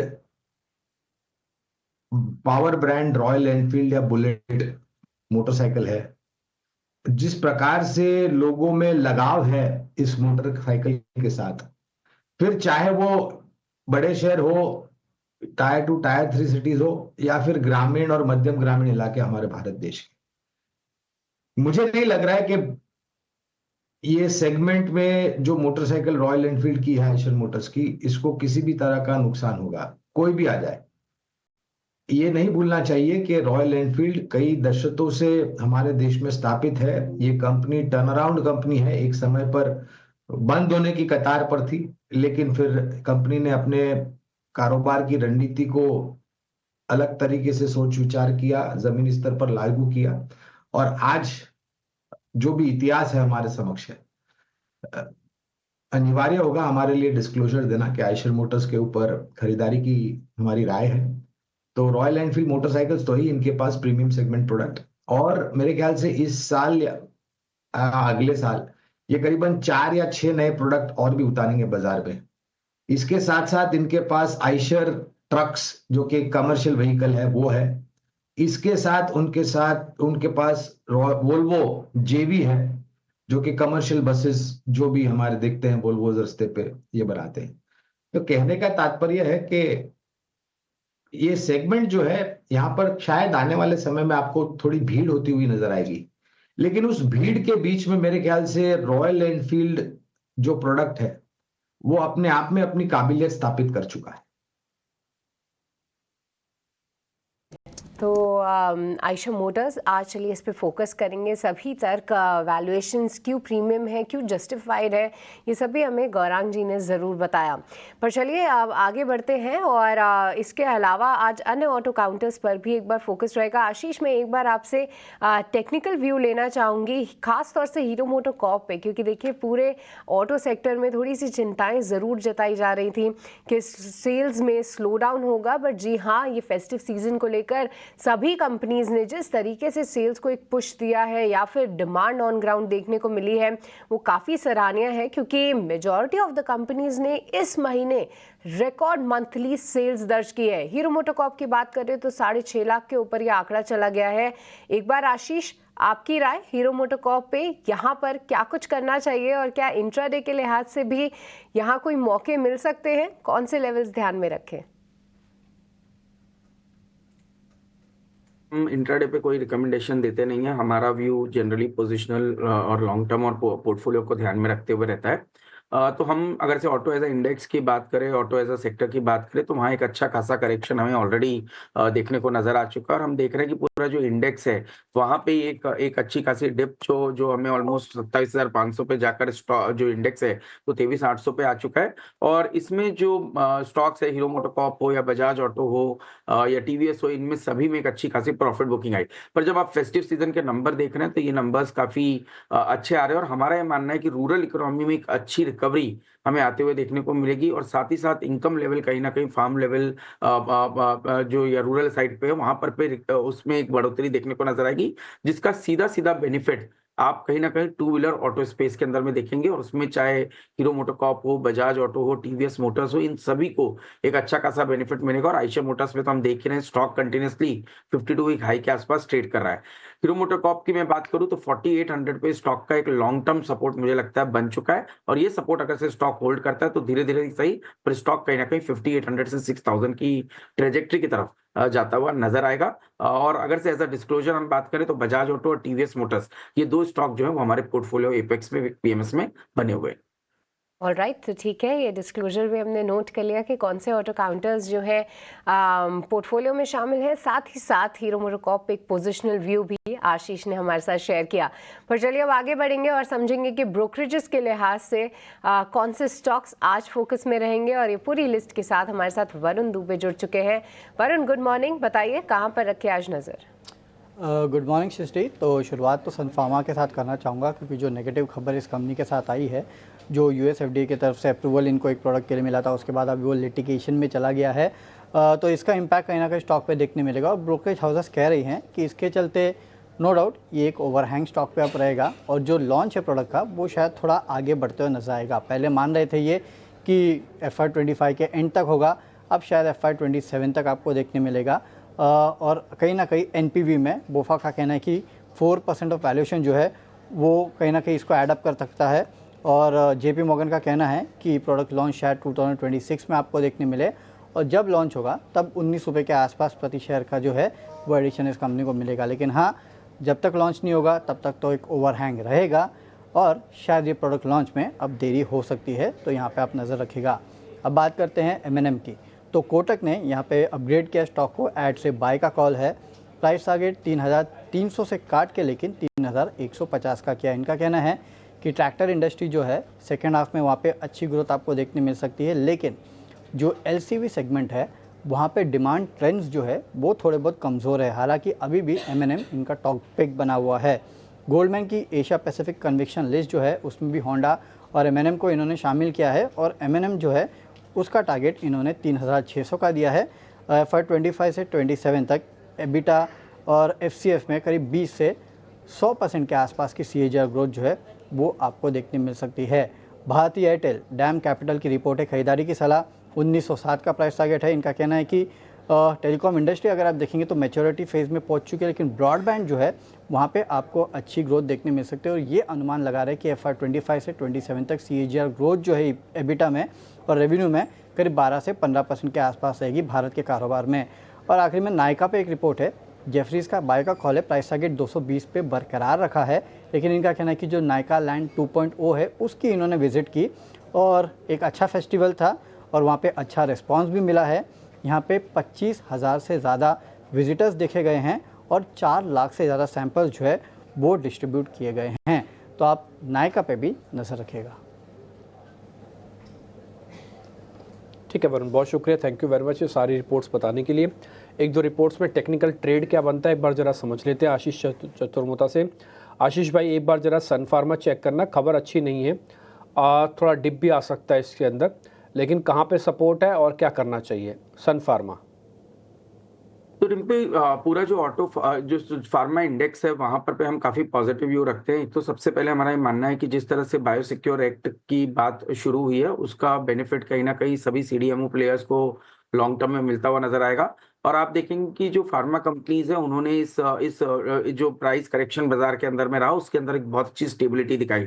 अब जहां तक के सन फार्मा की स्पेसिफिक बात करें तो देखिए मेरे हिसाब से स्टॉक पे 1750 से 1760 की जोन में एक बहुत ही बढ़िया लॉन्ग टर्म सपोर्ट है, और अगर से ये सपोर्ट लेवल स्टॉक होल्ड करता है तो मेरा मानना है 2050 से 2100 तक की ट्रेजेक्ट्री कहीं ना कहीं सन फार्मा के स्टॉक में देखने को नजर आएगी। ओवरऑल हमारा ये मानना है कि जो फार्मा एज अ स्पेस है वो बाय एंड डिप्स के कैंडिडेट है, और यहाँ पर पे जो CDMO प्लेयर्स हैं उनके ऊपर विशेष तौर पर हम ध्यान रख रहे हैं, चाहे वो डिवीज लैब हो, पिरामल फार्मा जैसे स्टॉक हो। ये हमें लगता है कि कहीं ना कहीं इनमें काफी अच्छा इंटरेस्ट हमें देखने को नजर आएगा। एज अ डिस्क्लोजर डिवीज और पिरामल फार्मा ये स्टॉक्स हमारे पोर्टफोलियो एपेक्स PMs में बने हुए हैं। पिरामल फार्मा भी आपने डिस्क्लोजर दे दिया कि ये आपकी लिस्ट के अंदर है और डिवीज़ भी आपकी लिस्ट के अंदर है, स्टैंडर्ड डिस्क्लोजर भी हमने चला दिया। इसके अलावा सन फार्मा भी आपको रिकमेंडेशन मिल गई है, तो ये तो काफ़ी हद तक तय हो रहा है कि पिरामल फार्मा एक अच्छी कंपनीज में से एक है और अच्छा चला भी है। एक बार आप दिखाना चाहें तो 6 महीने का चार्ट भी दिखा दीजिएगा। कुरान सर जरा M&M पे आपका व्यू चाहिए। कोटक सिक्योरिटीज़ ये कह रहा है कि हम अपने टारगेट्स को 3300 से 3150 कर रहे हैं, लेकिन वैसे हम बाय रखेंगे अपने आप को उसमें।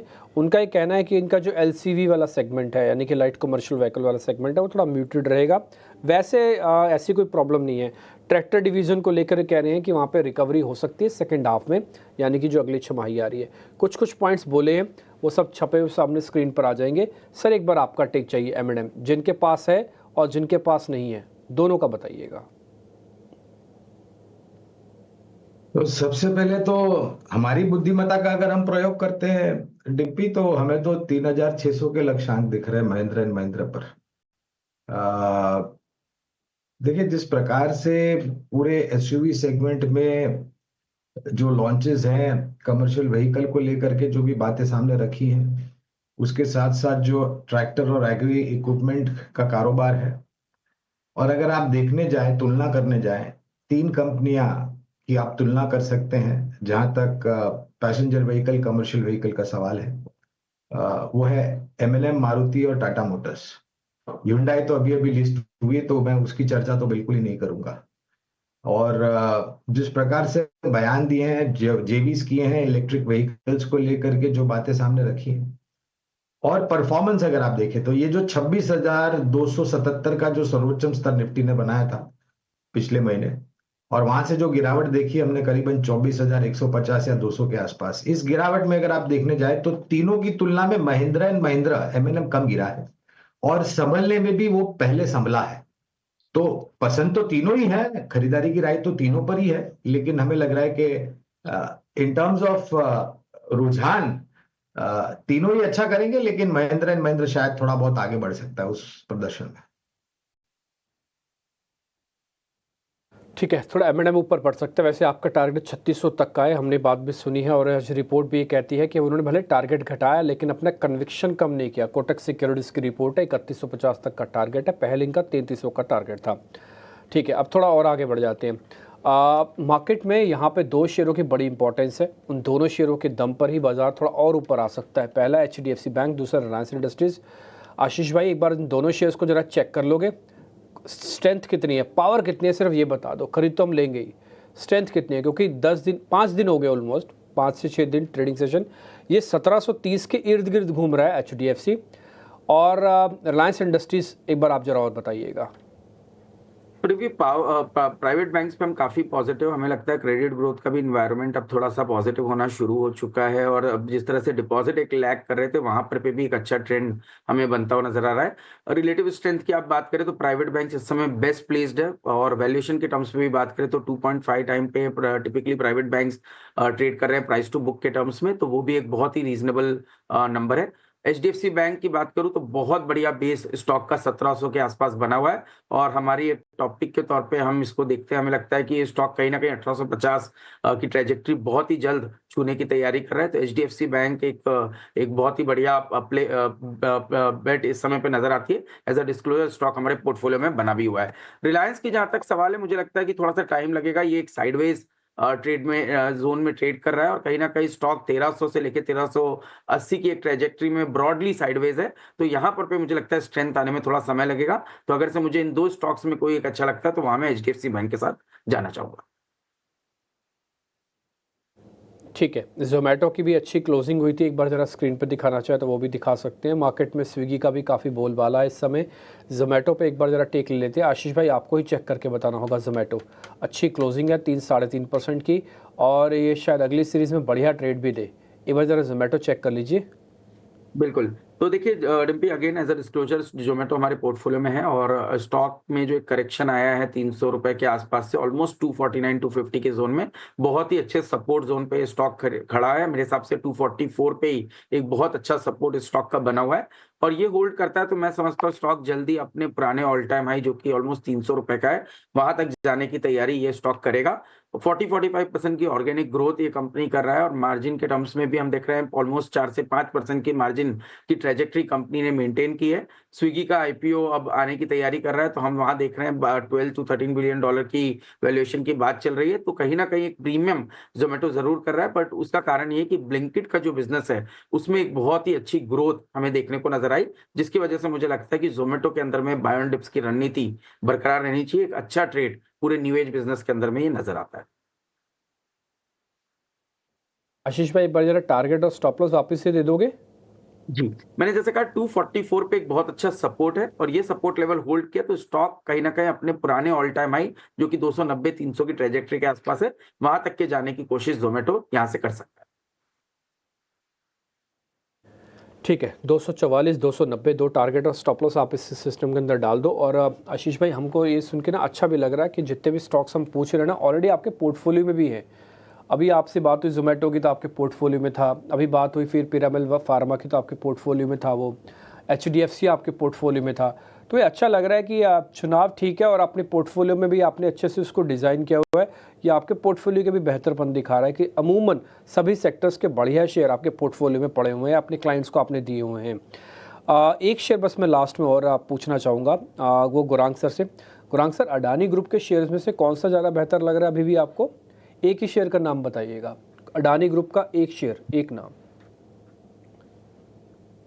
देखिए डिप्पी भाई, ऐसे तो अडानी समूह की कंपनियों को हम कवर नहीं करते हैं, तो विशेष रूप में तो टिप्पणी नहीं कर पाऊंगा। लेकिन हाँ, कोई अगर ऐसे तो बहुत 3 या 4 मजबूत कंपनियां हैं अडानी समूह कंपनी में, लेकिन सबसे ज्यादा मजबूत मेरे ख्याल से जो फ्लैगशिप कंपनी है वही दिख रही है हमें कामकाज के हिसाब से और बैलेंस शीट के हिसाब से।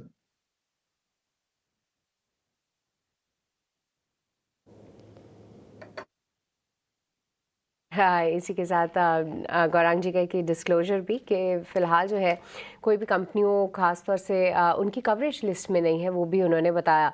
पर आज सन फार्मा पर भी फोकस्ड रहेगा। यहाँ पर इनकी एक दवा लेक्सेल्वी के लिए जो है एक थोड़ा सा झटका इनको ज़रूर लगा है, तो उसको लेकर देखते हैं कि क्या कुछ रिएक्शन होता है। बट आपको ये भी बता दें कि एनालिस्ट जितना भी फैक्टर इन कर रहे थे और कंपनी का भी ये कहना था कि आने वाले 1 से 2 साल में ही ये लॉन्च होते हुए हम देखेंगे। और उसी के साथ फिलहाल जो डेवलपमेंट है वो नेगेटिव साइड ज़रूर है, पर एनालिस्ट का ये भी मानना है कि आने वाले 2 साल में पिक्चर थोड़ी ज़्यादा क्लियर हो जाएगी कि लॉन्च कब तक होता है। इसके अलावा कुछ और काउंटर्स पर भी एक बार नज़र डालेंगे। अपोलो हॉस्पिटल्स भी आज एक फोकस में रहेगा, क्योंकि यहाँ पर इन्होंने वर्ली में लगभग 500 बेड के लिए कॉन्ट्रैक्ट और एक एग्रीमेंट साइन किया है। एक बार इस पे आपसे लेवल्स जानना चाहेंगे। आशीष, कैसे देख रहे हैं आप अपोलो हॉस्पिटल्स को चार्ट पे? इस हफ्ते इसके नतीजे भी रहेंगे, तो पोजिशनली यहाँ पर क्या व्यू बन रहा है? सृष्टि, देखिए हम पूरे हेल्थ केयर स्पेस पे काफी पॉजिटिव है। जैसे अभी हमने फार्मा की बात की, वैसे ही हेल्थ केयर में जो पूरा स्पेस है, चाहे वो हॉस्पिटल्स हो या इवन जो दूसरे प्लेस हो, वहां पर पे हमें लगता है कि एक अच्छी अपॉर्चुनिटी बनेगी, क्योंकि टेलविंड इस स्पेस की काफी स्ट्रांग है। और जहां तक कि अपोलो हॉस्पिटल की बात है, तो ये इस स्पेस का सबसे दिग्गज प्लेयर है, और मुझे लगता है कि इसके अंदर काफी अच्छी स्ट्रेंथ रही है। इस पूरी डिप में जब बाजार में इसने कहीं ना कहीं अपने आप को काफी अच्छे से स्टेबल किया है। 6900 पे एक बहुत बढ़िया बेस ये स्टॉक बना चुका है, और मेरे हिसाब से इस बेस अगर से स्टॉक मेंटेन रखता है तो 74-7500 तक की जगह मैं समझता हूँ अपोलो हॉस्पिटल के स्टॉक में देखने को नजर आ सकते हैं। ठीक है, चलिए, तो इन लेवल्स को होल्ड करता है अपोलो हॉस्पिटल्स, तो उसके बाद 7400 और 7500 तक के स्तर भी दिखा सकता है। फिलहाल पूरे हॉस्पिटल स्पेस और साथ ही फार्मा स्पेस पर जो आशीष का व्यू है वो पॉजिटिव साइड ही है।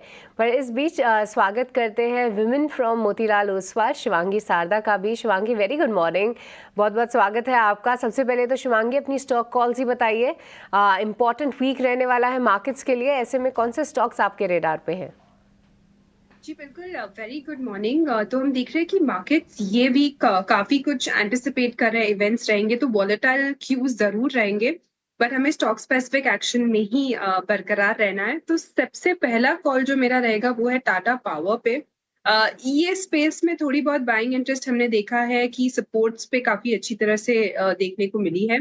टाटा पावर में हमने देखा है पिछले लगभग 2 दिनों से वॉल्यूम्स काफी अच्छी तरह से ऐड होते हुए दिख रहे हैं, और जिस तरह से हमने देखा है कि ये स्टॉक काफी वॉलेटाइल रहा है, बट मार्केट्स जो है अब रिकवर करते हुए नजर आ रहे हैं, तो कहीं ना कहीं एक उसका एक सपोर्ट मिलते हुए दिखेगा। तो खरीदारी की सलाह रहेगी यहाँ पे 465 के टारगेट्स और 435 के एक स्टॉप के साथ।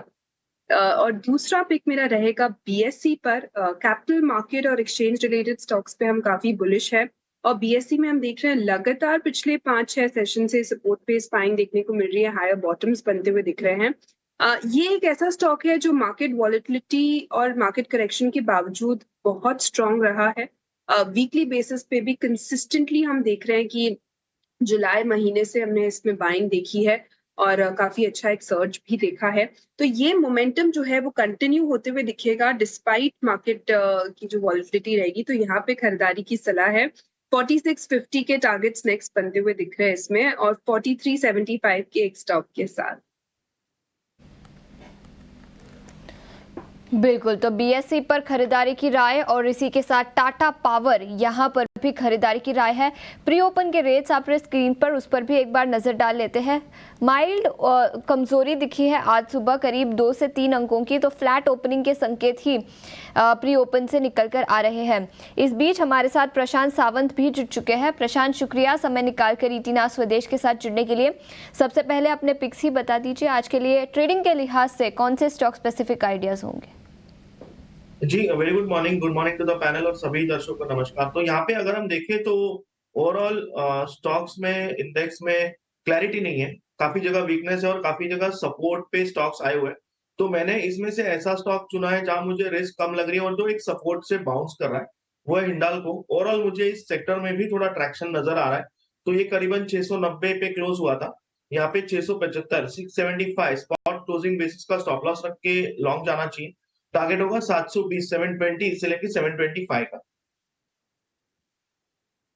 बिल्कुल, तो ये राय हिंडाल्को पर खरीदारी की राय। इसके अलावा कुछ पीएसयू स्टॉक्स पर नजर डाल लेते हैं। याद रखें 52 वीक हाई से देखें तो सभी पीएसयू स्टॉक्स में गिरावट दिखी है। कोचिन शिपयार्ड जैसे कुछ स्टॉक्स तो 40 से 50% गिर चुके हैं ऑल टाइम हाई लेवल से। गौरांग, आपसे पूछना चाहूंगी पीएसयू स्टॉक्स एक्सक्लूडिंग बैंकिंग, यहाँ पर आपकी क्या राय रहेगी और कोई स्टॉक स्पेसिफिक आइडियाज जो स्टॉक्स आपके कवरेज में हो उसमें से? सरकारी कंपनियों की सूची में ऑयल मार्केटिंग कंपनीज है, HPCL, BPCL, IOC. Capital goods engineering related company जिसका नाम है इंजीनियर्स इंडिया लिमिटेड, ये भी शामिल है। ऑयल एक्सप्लोरेशन कंपनीज में ओएनजीसी और गेल है। रक्षा क्षेत्र में बीईएल जैसी कंपनियां हैं जो हमारी खरीदारी की सूची में है। और हमें ये लग रहा है कि ये हाल ही में जो सरकारी बैंकों में और सरकारी कंपनियों में करेक्शन आया है, ये लंबी अवधि के लिए निवेश के लिए मेरे ख्याल से सही रणनीति होनी चाहिए।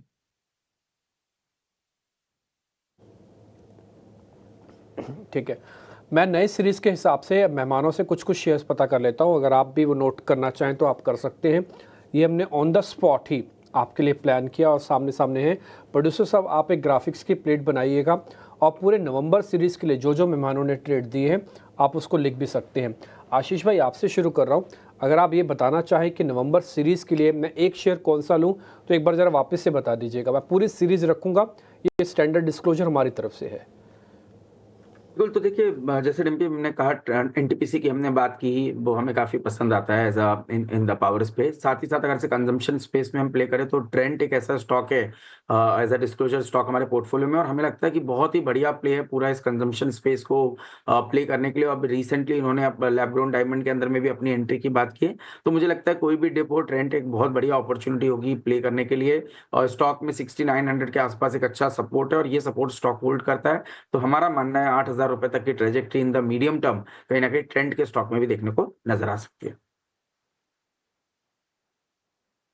ऑलरेडी आपने एनटीपीसी बताया हुआ है सर, हमने वो ग्राफिक्स में रखा भी है जो आपने एनटीपीसी की कॉल दी है, लेकिन एक नया सीरीज़ का ट्रेड बन सकता हुआ है ट्रेंड। इसमें 6900 का एक स्टॉप लॉस है और 8000 तक का टारगेट है। आशीष चित्रमोता की राय पिक ऑफ दिस सीरीज़ है, ऊपर हमने छाप दिया आपके लिए पिक ऑफ द सीरीज़, यानी पूरी सीरीज़ के लिए अगर कोई शेयर रखना चाहें तो ये भी रख सकते हैं। एनटीपीसी सर ने ऑलरेडी दिया, ये भी रख सकते हैं। आशीष भाई, बहुत शुक्रिया, थैंक यू वेरी मच। आज आपने समय निकाल के हमको सारे ट्रेड बताए और उम्मीद करते हैं जल्दी जल्दी आपसे अब मुलाकात हुआ करेगी। शिवानी, अब जरा आपसे शुरू करते हैं, आप जरा हमको एक पिक ऑफ द सीरीज़ बता पाएंगे? पूरे नवंबर सीरीज़ के लिए लेना चाहते हैं, एक दो व्हाटएवर जो भी हो। जी बिल्कुल, इंडियन होटल है मेरी नज़र में। हमने देखा है कि अक्टूबर सीरीज में कम से कम 17% ओपन इंटरेस्ट शेड हुआ है शॉर्ट्स के साइड में, तो यहाँ पे एक अच्छी जगह बनते हुए दिख रही है अपसाइड मूव के। टेक्निकली भी अगर हम बात करें तो एक अच्छे सपोर्ट से स्टॉक ने एग्जैक्टली टर्न किया है। हमने देखा है कि 650 एक बहुत इंपॉर्टेंट बेस बना है ये स्टॉक के लिए। लगभग पिछले 4 बार से हम देख रहे हैं कि यहीं से टर्निंग पॉइंट आ रही है स्टॉक के लिए। और अभी हम देख रहे हैं कि एक पिछले 4-5 दिनों से एक कंसोलिडेटेड मूड में है, पर अच्छी बात ये है कि बाइंग इंटरेस्ट शुरू हो चुकी है यहाँ पे। तो ये स्टॉक में काफी एक बुलिश मोमेंटम देखने को हम एक्सपेक्ट कर सकते हैं। इमीडिएट बेसिस पे 710 तक के टारगेट्स है, बट अगर हम सीरीज की बात करें तो 730 तक के लिए हम इसको प्ले आउट कर सकते हैं। 665 के एक सपोर्ट को हम ध्यान रखें। 55 का एक सपोर्ट आपको लगाना है। 710, 730 दो टारगेट हैं, भले आप डालना चाहे तो यहाँ पे डाल सकते हैं, और ये आपके लिए स्टॉप लॉस टारगेट का काम भी करेगा। ठीक है, ये लेवल सारे जो हमने छापे हैं आपके लिए। तो ट्रेंट हो गया, एनटीपीसी हो गया, इंडियन होटल्स हो गया, तो अब तक आपको 3 सौदे नवंबर सीरीज़ के मिल चुके हैं। देखिए, मैं नवंबर सीरीज़ में आया, मेरे को रोज़ के आपथापी से बचना है, 1-2 शेयर मैं लेके छोड़ देना चाहता हूँ, मंथ के एंड में मेरे को ठीक ठाक प्रॉफिट मिल जाए, ये बस इतनी ही मेरी इच्छा है, इतनी मेरी दिली ख्वाहिश है। तो उस ख्वाहिश को पूरा कर देगी ये प्लेट आपके सामने जो चल रही है। एनटीपीसी, ट्रेंट है और इंडियन होटल्स है। स्टॉप लॉस सबके डलवाए हैं, टारगेट सबके डले हुए हैं। स्टॉप लॉस से छेड़छाड़ करना नहीं, टारगेट कंफर्ट का रख लेना भले आप। प्रशांत सावंत, इस कड़ी को आप भी पूरा कर दीजिए। एक सीरीज़ का आप भी स्टॉप लॉस टारगेट के साथ 1 शेयर 2 शेयर जो भी आप बताना चाहें वो आप दे सकते हैं सर। Good morning. यहाँ पे जैसे मैंने शुरुआत में ही कहा, मुझे मेटल सेक्टर काफी अच्छा लग रहा है, और अगर मैंने जो फर्स्ट पिक दी थी वो हिंडाल्को थी। अगर इस सीरीज की बात करें, मुझे जिंदल स्टील, जेएसपीएल काफी अच्छा लग रहा है। करीबन 932 के आसपास, 930 के आसपास क्लोज हुआ था। मुझे लग रहा है यहाँ पे स्लो एक्यूमुलेट करना चाहिए बिटवीन 920 930 जोन, 920 930 के बीच, और जो स्टॉप लॉस होगा वो हमें कम से कम रखना है 900 के आसपास। स्पॉट क्लोजिंग बेसिस का स्टॉप लॉस रखिए। यहाँ से टारगेट आप रख सकते हैं करीबन 945 से लेके 955, 945 955 के आसपास। ठीक है, 955 का ही रखेंगे सर, नहीं तो फिर हमारा रिस्क रिवार्ड जमेगा नहीं। तो 955 का आपका जो टारगेट है वो डालते हैं, 900 का स्टॉप लॉस वो डाल देते हैं। तो ये 45 वाला हटा लो, क्योंकि 45 में फिर रिस्क रिवार्ड ठीक नहीं है। तो 955 का टारगेट है, 900 का स्टॉप लॉस है, 932 के आसपास ही पकड़ना है, ऊपर नीचे हो जाए छोड़ देना, नहीं रिस्क रिवार्ड खराब बनेगा। ठीक है, तो प्रशांत सावंत ने भी आपको ट्रेड दे दिया, GSPL Jindal steel and power limited. तो ये आपके लिए काफ़ी सारे सौदे हमने नोटिस करवा दिए हैं। अब थोड़ा आगे बढ़ जाते हैं और वापस से मैं अपने सहयोगी शरद को जोड़ लेता हूं, ताकि अगर आप थोड़ा लेट जुड़े हैं या फिर आपको थोड़ा बहुत न्यूज़ के बारे में मिस हो गया है, तो ये नवरत्न जो शेयर है, ये 9 इम्पॉर्टेंट न्यूज़ आज की वो कंपाइल करके लाते हैं। शरद, गुड मॉर्निंग, जरा बताएं आज के 9 शेयर्स। Good morning Dimpy. आज जो है अर्निंग्स पे तो कोई स्टॉक्स है नहीं, लेकिन आज 9 अहम थीम्स या स्टॉक्स है जो हमने पिकअप किए, जहाँ एक्शन देखने मिल सकता है। सन फार्मा फोकस में रहेगा, यहाँ पे नेगेटिव रिएक्शन स्टॉक में देखने मिल सकता है। कंपनी को जो है यूएस कोर्ट के जो हेयर ट्रीटमेंट दवा के लॉन्च करने पर जो है रोक लगाई है, एक टाइप से डिले हो गया इनका लॉन्च, और इसमें 2 कारण हैं। सबसे पहले अगर एक फेवरेबल कोर्ट ऑर्डर आता है या जो पेटेंट की एक्सपायरी है लॉसूट में वो कंप्लीट हो जाती है, दोनों में से पहले, तब जो है इनकी लॉन्च जो है सही समय पे होगी। लेकिन ओवरऑल ब्रोकरेजेस की भी थोड़ी सी जो है कॉशन जो है अपडेट आ रही है इस न्यूज़ को लेके। आईआरसीटीसी की बात करें तो सिर्फ एक सुपर रेलवे ऐप रहने वाला है, जहां पे टिकटिंग और ट्रैकिंग ट्रेन जहां जा रही है उसको आप देख सकते हैं, और ये जो है दिसंबर में डेब्यू होने वाली है। सेंटिमेंटली पॉजिटिव न्यूज़ फ्लो है, हालांकि आईआरसीटीसी ही मेन इंटरफेस रहेगा रेलवेज और कंज्यूमर्स के साथ। डॉक्टर रेड्डीज़ के लिए नेगेटिव न्यूज़ है, 3 लाख बॉटल जेनरिक मेडिकेशन की रिकॉल हो रही है यूएस एफडीए द्वारा, ये एजेंसी से खबर आ रही है। और एजेंसी से एक और खबर आ रही है जहां पे डीएलएफ लगभग 8,000 करोड़ रुपए निवेश करेंगे एक सुपर लग्जरी प्रोजेक्ट गुरुग्राम में। इन्फो एज की बात करें तो हायरिंग ट्रेंड्स अक्टूबर महीने के अच्छे आई है, जो इंडेक्स होती है ट्रैक करने के लिए वो 10% ईयर ऑन ईयर बेसिस पे बढ़ा है, और 6% जो है आप कह सकते हैं ग्रोथ मंथ ऑन मंथ आया है। आईटी और नॉन आईटी हायरिंग दोनों में अच्छी मोमेंटम आई है। सीमेंट स्टॉक्स की बात करें तो लार्जली मिक्स्ड कहेंगे। यहाँ पे अक्टूबर में ईस्टर्न, नॉर्थ और वेस्टर्न मार्केट्स में जो है बैग रेट्स लगभग 1 से लेकर 3% मंथ ऑन मंथ बेसिस में बढ़े हैं। हालांकि ब्रोकरेजेस कह रहे हैं कि डिमांड अभी भी थोड़ी वीक है और कंपटीशन ज़्यादा है, तो ज़्यादा हाइक्स जो है देखने नहीं मिल सकता है आपके नवंबर के महीने में। ओएमसी स्टॉक्स खासकर कि पेंट और एविएशन को देखिएगा, यहाँ पे स्लाइड पॉजिटिव इम्पैक्ट देखने मिल सकता है, क्योंकि ओपेक जो है यहाँ पे आ रहे न्यूज़ फ्लो आ रहे हैं कि अपनी जो दिसंबर की आउटपुट हाइक है उसको 1 महीने से डिले कर सकती है। आउटपुट हाइक डिले करना, इसका मतलब कि जो ओवरऑल बाज़ार में डिमांड है स्पेशली चाइना से, वो अभी भी कम है, तो उसके कारण जो है एक टाइप से पॉजिटिव मोमेंटम आपको पेंट और एविएशन स्टॉक्स में देखने मिल सकता है। 8वां स्टॉक M&M रहेगा। गोल्डमैन सैक्स ने अपने APAC की जो कन्विक्शन लिस्ट है एशिया पैसिफिक की, उसमें उनको ऐड किया है, बाई रखा है, टारगेट प्राइस 3,600 का रखा है, और कंपनी की जो SUV ऑर्डर बैकलॉग है उसमें एक बुलिश नज़रिया ज़रूर है। बिग बोल्ड ब्रोकरेज हमारा आखिरी स्टॉक रहेगा हमारा सेगमेंट पे। यहाँ पे भारती एयरटेल को नज़र में रखिएगा। डैम कैपिटल की जो है खरीदारी की राय है, इनिशिएट किया है, लक्ष्य है 1907 रुपीज़ पर शेयर का। अगले 3 साल में एबिडा रेवेन्यू का ग्रोथ इंडिया बिजनेस का 12 और 15% का अनुमान है। तो ये 9 अहम स्टॉक्स है जो आज हमारे 9 के नवरत्न में आए हैं। स्टॉक्स की सूची हमारे साथ शेयर करने के लिए आपका शुक्रिया। तो यहाँ पर देखिए नवरत्न शेयरों की सूची में जहां हम रिजल्ट स्पेसिफिक एक्शन बता रहे थे, इस वक्त हमारे पास ढेर सारी थीम्स हैं, ढेर सारे स्टॉक्स हैं, और साथ ही पिछले हफ्ते को अगर याद करें, 4 हफ्तों की लगातार गिरावट के बाद पिछला हफ्ता, या कह सकते हैं कि संवत जब खत्म हो रहा था पिछला, थोड़ा सा रिलीफ बाजार ने जरूर दिखाया, और मुहूर्त ट्रेडिंग का दिन तो हमें याद ही है, अच्छी खासी मजबूती के बीच ट्रेड देखने को मिले। नए संवत का फुल फ्लेजेड पहला ट्रेडिंग सेशन, और इस सेशन की शुरुआत भी अगर आप देखेंगे 24,300 के इर्द गिर्द क्लोज हुए थे लास्ट सेशन में हम, और इस वक्त अगर आप देखें 24,300 के ही पार खुलने की तैयारी में निफ्टी। बैंक निफ्टी को भी देखेंगे हरे निशान के साथ प्री ओपन में ये ट्रेड करता हुआ नजर आएगा। क्विकली एक बार देख लेते हैं जहां स्टॉक्स की सूची हमारे साथ शेयर की डीएलएफ के स्टॉक प्राइस पर। एक बार शिवांगी आपसे राय जानना चाहूंगी, क्योंकि गुरुग्राम में सुपर लग्जरी प्रोजेक्ट पर कंपनी निवेश करने जा रही है, करीब 8,000 करोड़। पिछले हफ्ते मजबूती थी और आज शुरुआत ठीक ठाक दिख रही है। गुड मॉर्निंग, बताइए। जी बिल्कुल, वेरी गुड मॉर्निंग मानसी जी। तो हम देख रहे हैं कि रियलिटी स्पेस में कुछ एक्शन जरूर देखने को मिल रहा है। पिछले सीरीज का अगर हम ओपन इंटरेस्ट डेटा भी ट्रैक करें तो यहाँ पे ये कुछ कहने की कोशिश जरूर कर रहा है, पर कहीं ना कहीं मार्केट्स के साथ ये चलते हैं। तो मार्केट्स में स्टेबिलिटी आएगी तो ही ये स्टॉक्स में एक अच्छी सस्टेनेबल बाइंग आएगी। तो मेरी यहाँ राय है कि डीएलएफ में ऑफ कोर्स अच्छे सपोर्ट बनते हुए दिख रहे हैं।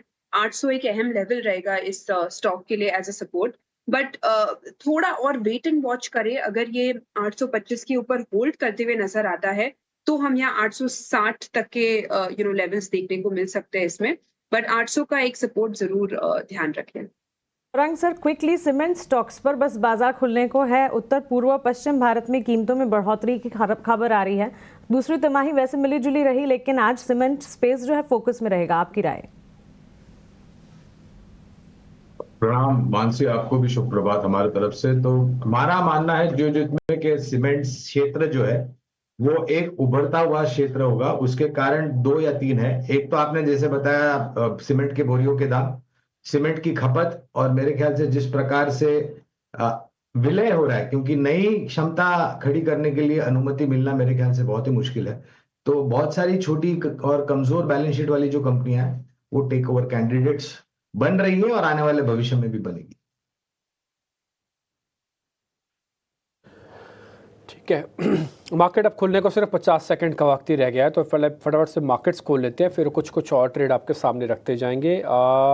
जरा पहले निफ्टी और बैंक निफ्टी लेके आइएगा, जरा उससे थोड़ा आइडिया ले लेते हैं कि इस समय मार्केट्स कहाँ पे है। 11 पॉइंट ऊपर निफ्टी 24,317। जैसे मैंने आपको शुरुआत में भी कहा, मेरे को नहीं लगता था कि वो 70 पॉइंट खोलने भी जा रहा था वैसे नीचे, शुरुआत में भी मैंने आपको बताया। दूसरा पॉइंट करीब बैंक निफ्टी अगर आप देखेंगे तो करीब वो 90 पॉइंट के आसपास आपको बढ़त के साथ दिखेगा। बैंक निफ्टी करीब 90 पॉइंट बढ़त 51,764 है। तो अब आपको 2 चीज़ों का आज ध्यान रखना है। पहला 24,200, 24,000 का एक अहम सपोर्ट एरिया है। डिप मिल जाए ठीक है, ना मिले तो 1-2 ट्रेड ले लेना। एफआईज होल्डिंग ऑलमोस्ट 22% पे आ चुकी है, ये काफ़ी अच्छी है। और बैंक निफ्टी के अंदर भी यही एक्सपेरिमेंट करना, ठीक है। तो हफ्ते की शुरुआत हुई है, फेस्टिवल्स के बाद है, नवंबर सीरीज़ की मोटा मोटी शुरुआत आज से समझी जाए तो 40 पॉइंट का अब नुकसान आपको स्क्रीन पर दिख रहा है। बैंक निफ्टी में हल्का सा नुकसान आना शुरू हुआ है। अब 62 पॉइंट का नुकसान निफ्टी पे चला गया। अच्छी बात यह है कि इंडिया विक्स भी थोड़ा करेक्ट हुआ है, शुरुआत में करेक्ट हो रहा है, अब देखते हैं क्या होगा बाद में। अभी करेक्शन के बाद फिर से एक तेज़ी पकड़ी विक्स ने, 16 के ऊपर आ गया। विक्स जब तक बढ़ेगा तब तक बाजार को ऊपर नहीं आने देगा, तो इसलिए विक्स पे ध्यान रखिएगा। हमने पहले 15 के लेवल के ऊपर का आपको सबको सचेत कर रखा है कि 15 के ऊपर का विक्स कोई भी अच्छी खबर भी ले आओगे ना तो मार्केट्स के अंदर पुल बैक आना मुश्किल हो जाएगा, क्योंकि मार्केट कुछ ना कुछ फियर में है और वो फियर डिस्क्राइब्ड फियर नहीं है। पता नहीं चलता वो फियर कौन सा है और किस चीज़ का फियर है, बट स्टिल फियर में है, मार्केट में डर है, ये क्लियर इंडिकेटर है। फिर एक्सट्रीम वॉलेटाइल भी होगा। सीरीज़ के शुरुआत में इंडिया विक्स का इस तरह से बढ़ना अच्छी बात नहीं है, पर फिर भी देखते हैं क्या होता है। अभी 5% ऊपर विक्स आ चुका है और हम 16-17 पे आ चुके हैं, इसलिए आप देखेंगे मार्केट को झटका लगा है बहुत ज़ोर से। खोलते ही अब 134 पॉइंट नीचे 24,200 की लेयर टूट गई। ये जो मार्केट के अंदर फियर। अच्छा, दूसरा अभी आप एडवांस डिक्लाइन की रेशियो देख रहे हैं वो काफ़ी बेहतर है अभी भी, लेकिन मार्केट को जो बड़े पार्टिसिपेंट है, Reliance industries, HDFC, L&T, TCS, Infosys, ये सब के सब आपको थोड़े प्रेशर में दिखेंगे। ये वेटेज वाले शेयर तोड़ रहे हैं। अब 150 पॉइंट का झटका बैंक निफ्टी को लग चुका है, इकलौता निफ्टी को, और इतना तो गिफ्ट निफ्टी भी नहीं दिखा रहा था, उसका जस्ट डबल हो गया। ये बढ़ता हुआ विक्स बड़ा खतरनाक है। मैं कई बार आपको नोटिस करा चुका हूँ कि विक्स को नीचे लाओ, बाजार को ऊपर ले जाओ, सिंपल सा नारा है मार्केट के अंदर, विक्स को नीचे लाओ।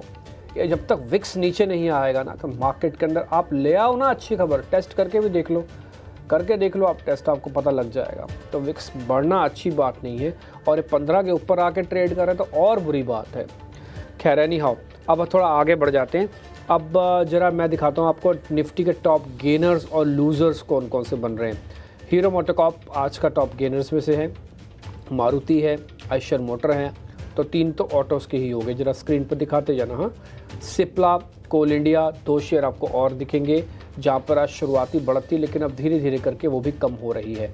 ये जो मैंने शेयर अभी आपके सामने फायर करवाना है, अब थोड़ी देर पहले तक हरे निशान में थे, अब एक झटके के साथ वापस से लाल निशान में भी पहुँचे हैं, लेकिन ज़्यादा गिरावट नहीं है इन सब में भी। 155 पॉइंट की गिरावट के साथ अभी भी निफ्टी है। निफ्टी को आज 2 लेवल अपने चेक करवाने हैं। पहला 24,200 जो चला गया, दूसरा 24,000 का है। तो डिप वगैरह और मिल जाए तो आप और प्लस कीजिएगा, बट मेरी नज़र में जो जिसे बार करना बार बार कंकर की तरह चुभ रहा है और बाज़ार को मेरे को ऊपर नहीं देखने नहीं दे रहा है या दिक्कत आ रही है, वो विक्स ही है। ये मैं और आप अभी डिसाइड नहीं कर पाएंगे। हो सकता है आपके पास हो इंटेलिजेंस, बट मेरे पास तो ऐसा कोई रीज़न नहीं लग रहा कि ये विक्स क्यों बढ़ रहा है। क्या यूएस इलेक्शंस की वजह से बढ़ रहा है? वो तो अभी आपको थोड़ी देर पहले अनुराग बता के गए हैं कि नहीं, डोनाल्ड ट्रंप ही जीत रहे हैं। क्या फेड की बैठक से चल रहा है? फेड की बैठक में भी ये नेगेटिव तो कुछ होने नहीं जा रहा। क्या कोई अर्निंग्स खतरनाक थी? नहीं, ऐसा भी कुछ नहीं है। क्या वॉर एक और लेवल पे जाने जा रहा है? ऐसा भी कुछ नहीं समझ में आया किसी को। तो फिर विक्स 5.5% जो बढ़ रहा है, ये फेयर इन द मार्केट है, जो कि डिस्क्राइब नहीं हो रहा है, बताया नहीं जा रहा है, but still in the market है वो। तो यही एक चीज़ है कि आपके कॉन्फिडेंस को तोड़ेगा, और ना केवल आपके कॉन्फिडेंस को तोड़ेगा बल्कि मार्केट के अंदर उस जगह पर लाके आपको खड़ा कर देगा जहाँ मुश्किल होती जाएगी। अब देखो आप 180 पॉइंट नीचे चला गया निफ्टी, 180 पॉइंट। शुरुआत आपने 11 पॉइंट फ्रीज से की थी, 43 पॉइंट नेगेटिव का टिक आया था, अब 184 पॉइंट है और भर भरा के मार्केट गिरा। आप एडवांस डिक्लाइन की रेशियो भी चेक कर लो, आपको दिख जाएगा शुरुआत में। तो मिड कैप इंडाइसेस भी टूटे, सभी जगह पर आपको नुकसान दिख रहा है। और मैं बार बार आपको फिर से नोटिस कराऊँ, इंडिया विक्स को नीचे लाओ, मार्केट को ऊपर ले जाओ। मार्केट का सब कुछ है, लेकिन सिर्फ फियर कम नहीं हो रहा है, जो आपको मुश्किल में ला रहा है। लेकिन चलिए अब जरा लूजर्स भी मैं बता देता हूँ। मार्केट के अंदर टॉप लूजर्स कौन कौन से हैं जो बहुत ज़्यादा टूटे हैं। सन फार्मा दिखाइए 3% है नीचे, बजाज ऑटो होगा 2% नीचे, इन्फोसिस है 2% नीचे, टाटा कम्युनिकेशन और अडानी पोर्ट्स ये भी करीब 1.5% नीचे हैं। जरा टॉप 5 काउंटर्स वगैरह भी लेके आइए, फिर हीट मैप भी दिखा देंगे आपको।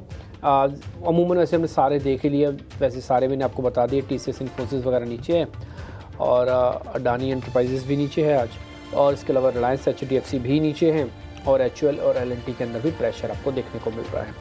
अब 6.25% विक्स बढ़ चुका है और 16.80 के आसपास आ चुका है। ठीक है, देखते हैं क्या होता है अभी। और पुट्स के अंदर एबनॉर्मल गेन आपको देखने को मिल रहा होगा, वो आप अभी ज़रा नोटिस कीजिएगा। ऑप्शंस वाले थोड़ा रुकना अभी, हाँ आपको अच्छे ऑप्शंस मिलेंगे। ये तो सडन स्पाइक वाला ऑप्शंस का ट्रेड है जो आपको दे के गया पैसे। हो सकता है पुट्स की वैल्यू भी थोड़ी कम करे मार्केट अभी धीरे धीरे। थोड़ा ऑप्शंस वाले सावधानी के साथ ट्रेड करना। अब M&M, टेक महिंद्रा आपको स्क्रीन पर दिख रहे थे, अब वो टेक महिंद्रा भी गया। ओनली M&M हीट मैप के अंदर आपको टॉप गेनर्स के तौर पर दिख रहा होगा, और सबसे ज़्यादा नुकसान आपको सन फार्मा पे है। इसके अलावा दूसरा बैंक निफ्टी का हीट मैप लेके आइए, वहाँ पे इंडसइंड बैंक, फेडरल बैंक जैसे शेयर्स है, लेकिन axis, SBI, ICICI, bank of Baroda, HDFC, Kotak, ये सब के सब आपको लाल निशान में दिखेंगे, और सब में गिरावट करीब 0.5% की आपको दिख रही है। निफ्टी का IT आप इंडेक्स अपनी स्क्रीन पर देख पा रहे हैं, टेक महिंद्रा, सेलटेक और कफोर जो ऊपर है, लेकिन इसमें मेन वेटेज किसकी है? इन्फोसिस की जो नीचे है। मेन वेटेज किसके? TCS की, वो है नीचे है, और दोनों शेयर्स आपको नीचे दिखेंगे। मेटल्स के शेयर अमूमन सभी लाल निशान में हैं, और आप अपने इस समय स्क्रीन पर देख पा रहे हैं मेटल्स के सभी शेयर लाल निशान में आपको दिख रहे हैं। रियल एस्टेट के इंडेक्स आपके स्क्रीन पर आ रहा है, इसमें मैक्रोटेक डेवलपर्स है करीब 3-3.5% ऊपर है, और इसके अलावा गोदरेज प्रॉपर्टीज़ के अंदर आपको हल्का सा लाल निशान देखने को मिल रहा है। बड़ा सेलेक्टिव होकर काम कीजिएगा जब आप रियल एस्टेट में कर रहे हो। तो FMCG भी ऑलमोस्ट फ्लैट है, हालांकि इस तरह की गिरावट के अंदर FMCG आपका साथी बनता है, लेकिन अभी भी नहीं है। मैं आपको बता दूं, इन बिटवीन निफ्टी देखते ही देखते करीब 200 पॉइंट नीचे आ गया, 190 पॉइंट की गिरावट, 195 पॉइंट की गिरावट अभी मेरे को स्क्रीन पे तो सामने दिख रही है, और इंडिया विक्स 6% ऊपर है।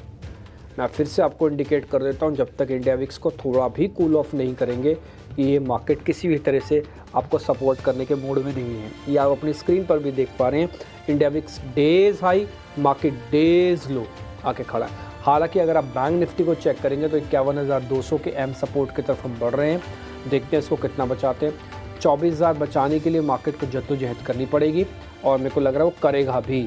तो इसलिए छोटा मोटा ट्रेड अगर आपको देखना हो तो 24,000 का ज़रूर स्टॉप लॉस लगा के एक ट्रेड निफ्टी का देख सकते हैं। आज जो इंडिया विक्स बढ़ रहा है ये थोड़ा एबनॉर्मल इन नेचर है, इतना बढ़ना भी नहीं चाहिए था जितना बढ़ा। मेरे को लगता है कि सेकंड हाफ आते आते थोड़ा विक्स कूल डाउन होगा और मार्केट हल्का पुल बैक कर सकता है। बट आप 24,000 का स्टॉप लॉस ज़रूर लगाइएगा अगर आप लगाना चाहते हैं तो लैब ट्रेड के तौर पर। अब मेरे सहयोगी मेहमानों को अपने साथ कनेक्ट करके आपके लिए ओपनिंग के ट्रेड लेके आएंगे।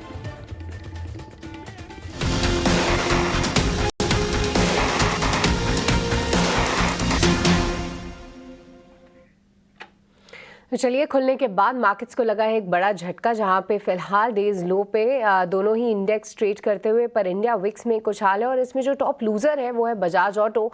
कुछ ही समय पहले कंपनी के अक्टूबर महीने के सेल्स डेटा आए, जहां पर हम देख रहे थे कि सभी टू व्हीलर कंपनीज, चाहे आयशर मोटर्स हो, हीरो मोटोकॉर्प हो या टीवीएस मोटर्स हो, इनकी रिकॉर्ड बिक्री दर्ज हुई। वहीं बजाज ऑटो के जो नतीजे थे वो केवल उम्मीद के मुताबिक ही आते हुए दिखे। तो शायद अन्य कंपनीज के मुकाबले थोड़ी सी निराशा हाथ जरूर लगी है और जिसके चलते निफ्टी का टॉप लूजर बनता हुआ बजाज ऑटो आपको दिख रहा है। पर चलिए अब आगे बढ़ते हैं और समझते हैं कि हमारे एक्सपर्ट्स के रेडार पे कौन से स्टॉक्स हैं, क्या इस गिरावट में कहीं पे वो खरीदारी का अपना व्यू बना रहे हैं या फिर कुछ स्टॉक्स बिकवाली की साइड भी देखने को मिल रहे हैं। शुरू करेंगे ओपनिंग ट्रेड्स लेना और शिवांगी आपसे शुरुआत करना चाहेंगे। कोई स्टॉक जो कि आपको फिलहाल यहाँ पे फ्रेश ट्रेड के लिए आप सुझा रही हैं, क्या यहाँ पे एक हेज करके चलना सही रहेगा या फिर निचले स्तरों में कोई बाइंग की अपॉर्चुनिटी ढूंढे? जी बिल्कुल, सृष्टि, मैंने बीएसई के बारे में प्री ओपनिंग में भी बात की थी और यहाँ पे इसी को रीआइट्रेट करना चाहूंगी। लगातार हम देख रहे हैं पिछले 5-6 सेशन से काफी स्ट्रॉन्ग सपोर्ट बेस पाएंगे और ये एक ऐसा स्टॉक या सेक्टर रहा है जो मार्केट के वॉलेटिलिटी करेक्शन के विपरीत चला है और काफी स्ट्रॉन्ग यहाँ पे हमने देखा है कि जो month on month demat account के नंबर्स भी है वो भी इंक्रीज हो रहे हैं। तो कुल मिला के ये पूरा सेक्टर जो है एक काफी एक पॉजिटिव रिएक्शन इसमें देखने को मिल रहा है। तो 4650 का एक टारगेट्स है जो बरकरार रहेगा, तो वहां के लिए हम खरीदारी कर सकते हैं और 4380 के स्टॉप लॉस को लगाते हुए। ठीक है, 4380 का यानी मौजूदा लेवल से लगभग 100 रुपये नीचे का आपको यहाँ पे स्टॉप लॉस लगाना है। बीएसई देखिए गिरते बाजार में भी अपने आप को होल्ड करने में कायम है और एक स्ट्रॉन्ग स्टॉक समझती हैं शिवांगी और यहाँ पे उनका बाय रिकमेंडेशन। प्रशांत, अब आपसे समझना चाहेंगे कोई फ्रेश ट्रेड जो कि आप सुझाना चाहेंगे। आई बिलीव आपकी कॉल हिंडाल्को पे थी। मार्केट्स के साथ साथ यहाँ पर एक कमज़ोर शुरुआत हुई है, पर प्रशांत क्या यहाँ पर खरीदारी के मौके ढूंढे? एक बार इस पे अपडेट दीजिए और अपनी फ्रेश कॉल्स भी। तो सृष्टि, फिलहाल मुझे लग रहा है कि यहाँ पे एसआरएफ में बिकवाली करनी चाहिए। करीबन 2220 2230 के आसपास ट्रेड कर रहा है स्पॉट लेवल। यहाँ पे स्टॉप लॉस रखना चाहिए करीबन 2260 के ऊपर, 2261, ऑलमोस्ट 1% रिस्क होगी। और जो स्विंग लॉस बने हुए थे करीबन 2150, 2150, ये और मे बी लोअर 2125 के आसपास आप टारगेट्स रख सकते हो। जहां तक हिंडाल्को की बात है तो यहाँ पे मुझे लग रहा है कि ये जो मैंने स्टॉप लॉस दिया था स्पॉट क्लोजिंग 675, तो ये 680 के आसपास आया हुआ है। रिस्क कम है, एक्यूमुलेट किया जा सकता है। 675 के नीचे क्लोज हो तो ही आपको एग्जिट करना है, वरना आप पोजीशन में बने रह सकते हैं। ठीक है, तो 675 के नीचे अगर क्लोजिंग आती है तो आप यहाँ अपनी पोजीशन से एग्जिट कर सकते हैं। हिंडाल्को इन स्तरों पर भी आप एक्यूमुलेट कर सकते हैं, ये व्यू आता हुआ प्रशांत की तरफ से। और जी हाँ, जिस तरीके से इलेक्शंस की तरफ हमारी नज़र है, वहाँ पे एक तर्क ये भी लगाया जा रहा है कि अगर डोनाल्ड ट्रंप की जीत हुई और साथ ही आने वाले टाइम में कुछ ऐसे अनाउंसमेंट्स हुए जो कि इंफ्रास्ट्रक्चर को बूस्ट देंगे, तो ऐसे में कमोडिटीज़ में एक मूव आना चाहिए और साथ ही अगर वहाँ पर ग्लोबल कमोडिटीज़ में एक मूव आए तो एक रब ऑफ इम्पैक्ट हम भारतीय बाजारों पर भी देख सकते हैं और भारतीय मेटल काउंटर्स पर भी। तो चलिए, हिंडाल्को पर भी एक व्यू आपको मिला और साथ ही अगर आपको हेज करना है और बिकवाली के सौदे ढूंढ रहे हैं तो आप रखिए नज़र एसआरएफ पर। गौरांग जी, आपसे समझना चाहेंगे आईटी पैक पर क्या नज़रिया बन रहा है, क्योंकि देखिए अब जो पूरी थीम है एटलीस्ट इस हफ्ते के लिए, आने वाले कुछ समय के लिए, वो यूएस इलेक्शंस ही हैं। और ये भी माना जा रहा है कि वहाँ पर अगर डोनाल्ड ट्रंप की जीत होती है तो शायद इमिग्रेशंस को लेकर जो नॉर्म्स हैं वो थोड़े से और सख्त हो जाए। ऐसे में थोड़े से आईटी काउंटर्स वीक भी हो रहे हैं। पर आपका क्या नज़रिया है गौरांग जी इस पूरी थीम को लेकर, और नतीजों के बाद क्या इस गिरावट में कहीं मौके ढूंढे एक्यूमुलेशन के?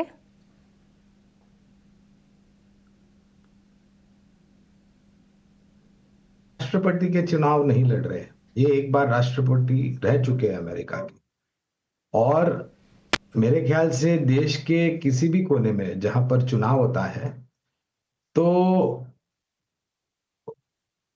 उस राजनीति पक्ष के जो लीडर होते हैं वो बहुत सारी बातें करते हैं चुनाव के पहले, लेकिन फिर चुनाव होने के बाद और अगर वो चुन करके आते भी है गलती से तो वो बातें बहुत आसानी से भूल जाते हैं।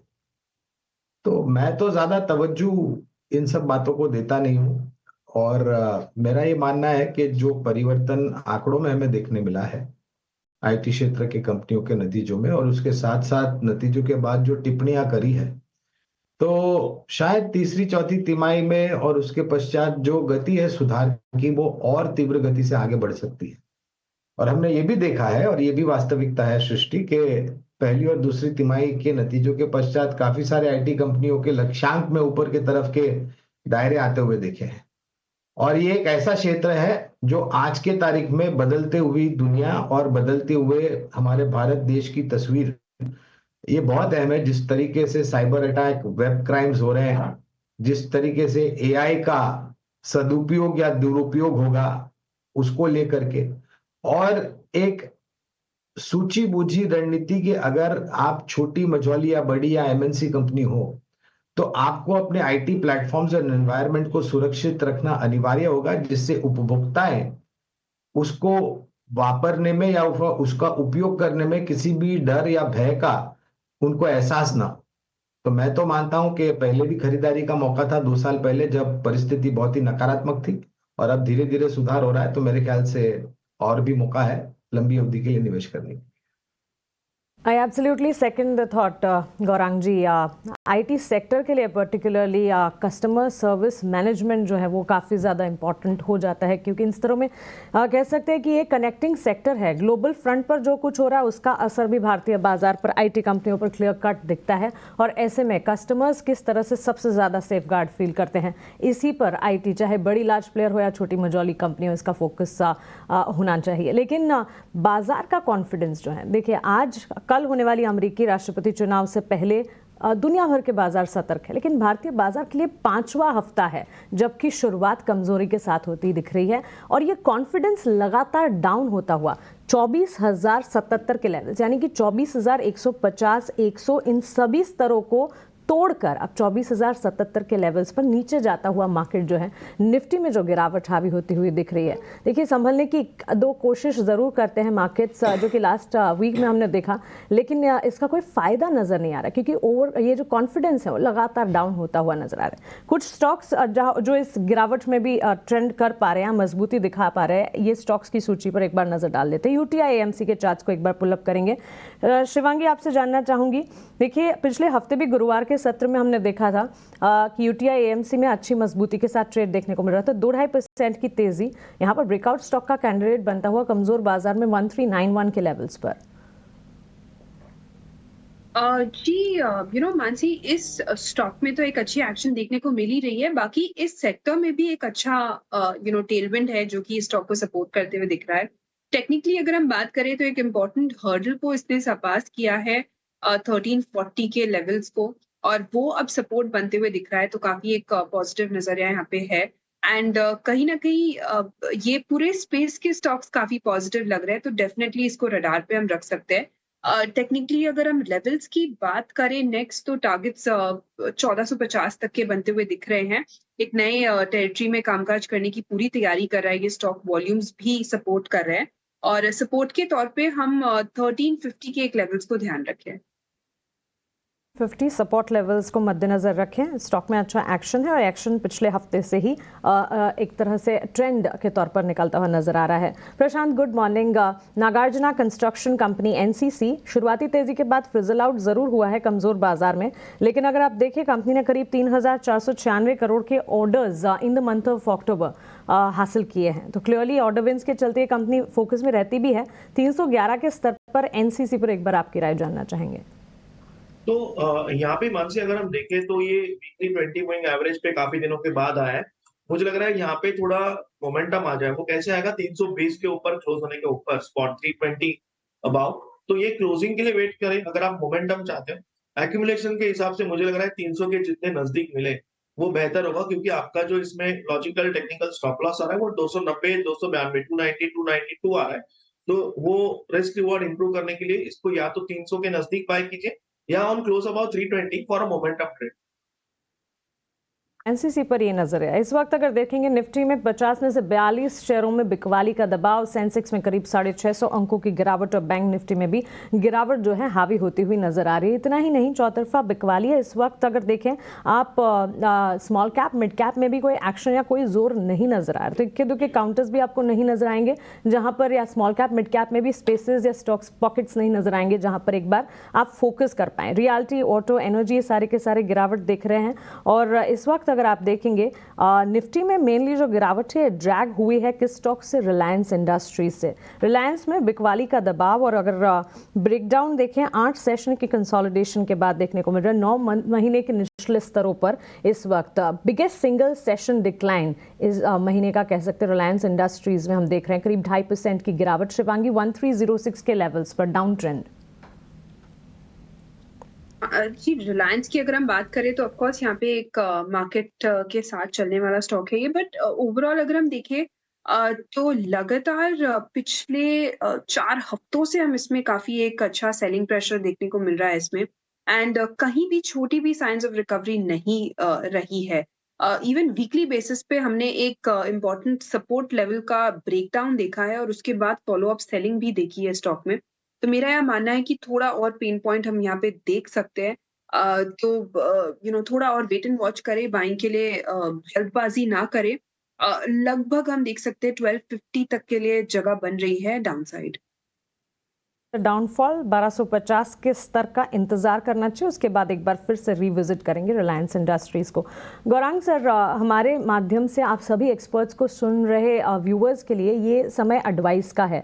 और दिवाली वीक में भी जब हम आपसे बात कर रहे थे बैंक्स फाइनेंशियल्स पर आपने अपना पॉजिटिव नज़रिया बताया था, लेकिन साथ साथ आपने एक सुर में एम्फसाइज किया था कि लार्ज कैप स्टॉक्स पर और लार्ज कैप थीम पर ही फोकस करना है।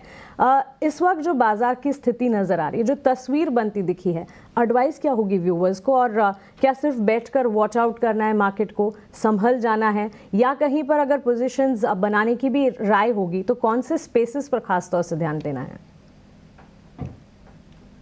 मानसी, अगर आपको शेयर बाजार का हिस्सा बनना है तो आपके पास साहस भी होना चाहिए, आपके पास धैर्य भी होना चाहिए और आपके पास हिम्मत भी होनी चाहिए। देखिए, हम सब बात करते हैं, मानसी मुझे ताज्जुब होता है, हम सब बात कर रहे हैं कि गोरों ने यानी कि विदेशी संस्थागत निवेशकों ने 1 लाख करोड़ से ज्यादा की बिकवाली की। मैंने किसी भी व्यक्ति को ये कहते हुए नहीं सिवाय मेरे कि स्थानीय संस्थागत निवेशकों ने 1 लाख करोड़ से ज्यादा की खरीदारी की। अरे भाई, अगर गोरा 1 लाख करोड़ से ज्यादा बेच रहा है तो सामने कोई खरीद भी तो रहा है।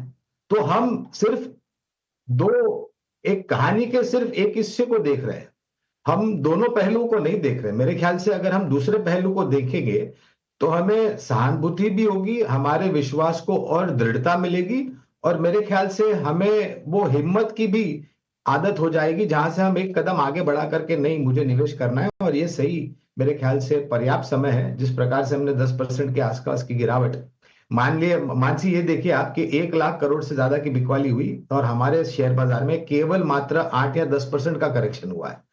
तो हम किस बात की चिंता कर रहे हैं? मेरा प्रश्न ये है लोगों से। तो मैं ये मानता हूं और मैं ये सी भी क्लियर कहता हूं कि ये जो गिरावट हमने देखी है, क्योंकि गोरों ने करी है बिकवाली, तो ये ज्यादातर बिकवाली दिग्गज सूचकांक में जो दिग्गज योगदान देते हैं शेयर, उन सब कंपनियों में हुआ है। और ये नतीजे जो आए हैं, तो मुझे लग रहा है कि कोई विचारधारा और सोच समझ से मैं कहता हूं कि आप दिग्गजों में मेरे ख्याल से अगर आप ध्यान देंगे तो ज्यादा अनिवार्य होगा। कौन से क्षेत्र पर पहले ध्यान देना है, तो मैं फिर से वही कहूंगा, वित्तीय क्षेत्र, निजी बैंक, सरकारी बैंक, मजबूत एनबीएफसीज। इसके पश्चात मुझे लग रहा है, हमने सीमेंट की अभी चर्चा कर रहे थे, सीमेंट हमें अच्छा लग रहा है। कैप गुड्स, इंजीनियरिंग क्षेत्र अच्छा लगता है, क्योंकि अब ये बदलते हुए भारत की तस्वीर है आने वाले भविष्य में। आईटी क्षेत्र की अभी हमने चर्चा की, मानसी, जो प्रश्न पूछा गया था मुझसे।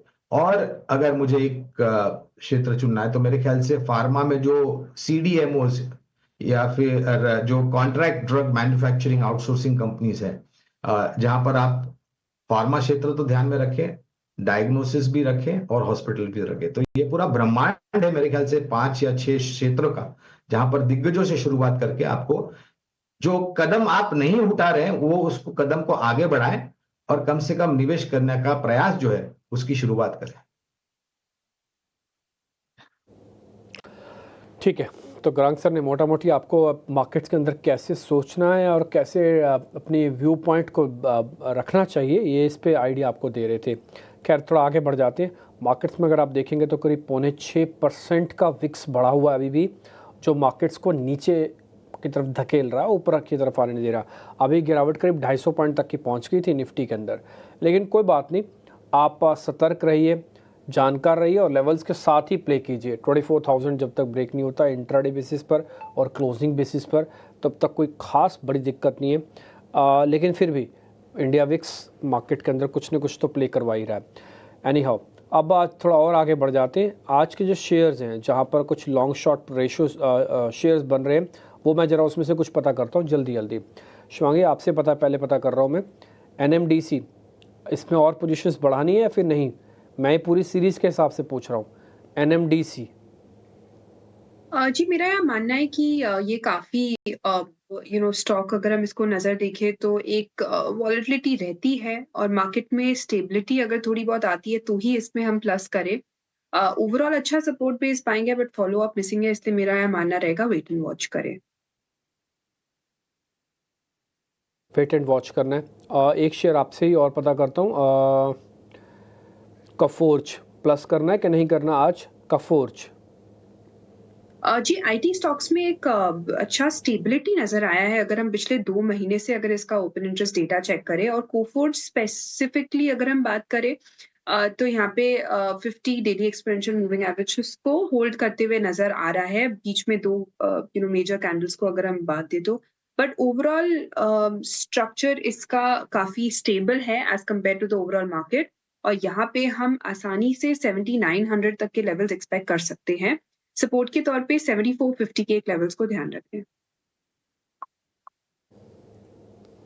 ठीक है, कुछ अनवाइंडिंग के शेयर्स भी चेक करवाता हूँ, जहाँ पे प्रेशर काफ़ी ज़्यादा है, काफ़ी तेज़ी से टूट रहे हैं वो शेयर्स, शॉर्टिंग हो रही है ज़ोरदार तरीके से।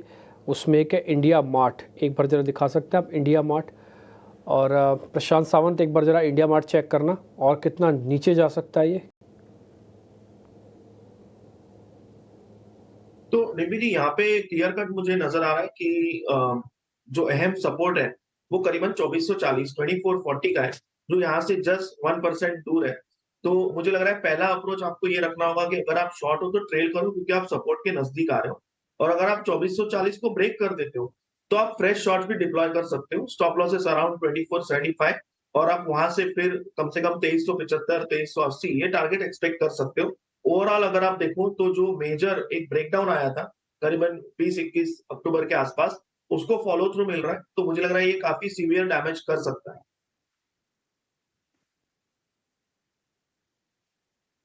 मैं और आगे बढ़ूँ, गरांग साहब, पहले तो बहुत बहुत शुक्रिया, थैंक यू वेरी मच आपका, आज आपने समय निकाल के हमको फिर से गाइड किया, इसके लिए बहुत बहुत शुक्रिया sir, thank you very much.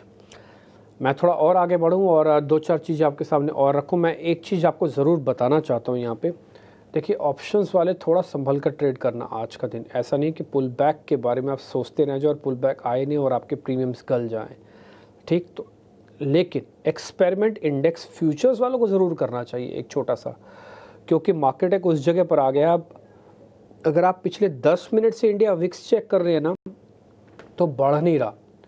अगर पिछले 10 मिनट से इंडिया विक्स नहीं बढ़ रहा ना, तो मार्केट के अंदर मैंने 5 मिनट्स और 15 मिनट्स के चार्ट डाल के देखे, मेरे को ऐसा लग रहा है एक छोटा सा ब्लिप ऑफ पुल बैक आपको ज़रूर मिलेगा।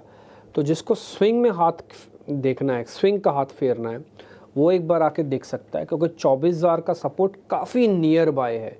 एक बार प्रशांत सावंत से एक व्यू पॉइंट ले लेते हैं इसके बारे में भी। मैं सीधी अपनी बात नहीं रखूँगा, एक्सपर्ट्स का एक व्यू पॉइंट आना ज़रूरी है।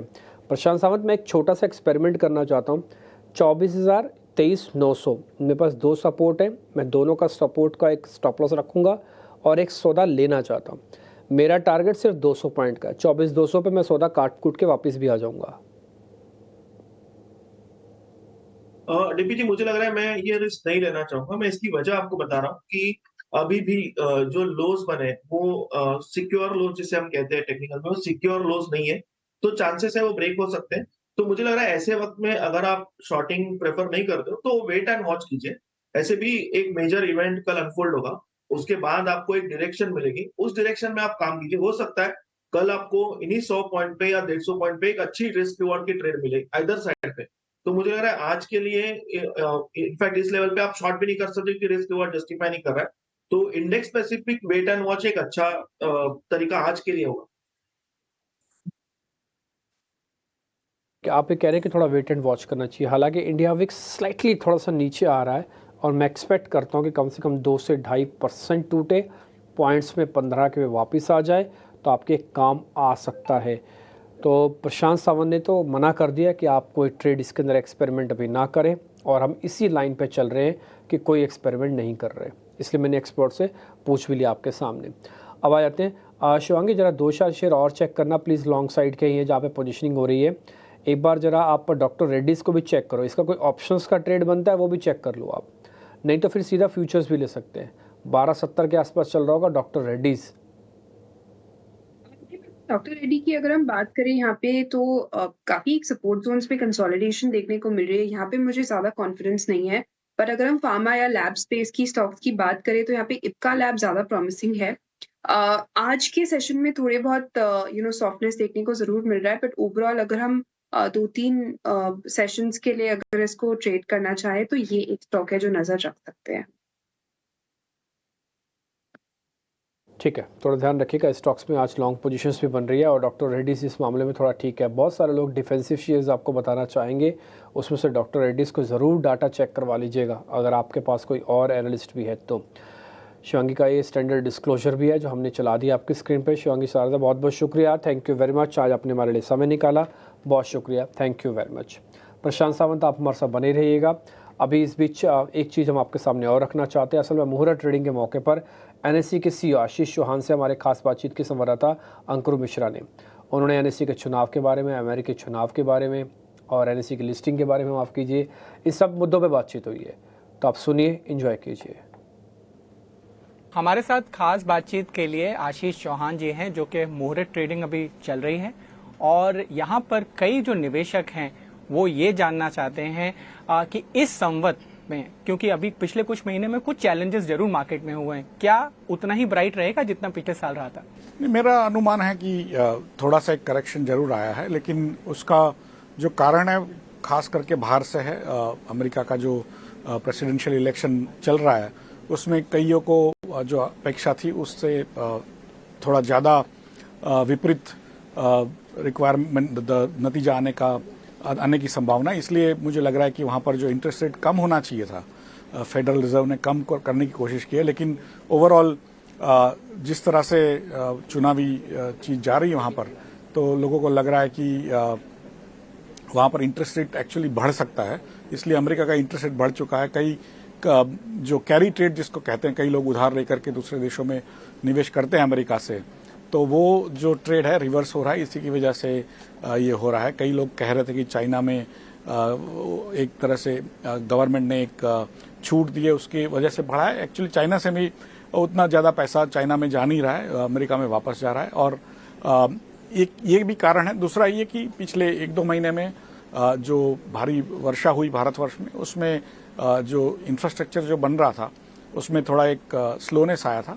अब मुझे लग रहा है कि जब बारिश खत्म हो गई है तो आगे जाके सरकार, जो सेंट्रल गवर्नमेंट है, वो अपना इंफ्रास्ट्रक्चर बिल्टअप और बढ़ाएगी, क्योंकि जो उनका ओवरऑल डेफिसिट है अभी 30% of the total expected deficit पे चल रहा है, जो 70% उन्होंने अभी अगले 6 महीने में खर्चा करना है। तो मुझे लग रहा है कि ओवरऑल लग रहा है कि जो पिछले 2 क्वार्टर में जितनी वृद्धि नहीं हुई उससे बहुत अधिक वृद्धि अगले 2 क्वार्टर में इकोनॉमी के ग्रोथ रेट में होने जा रही है।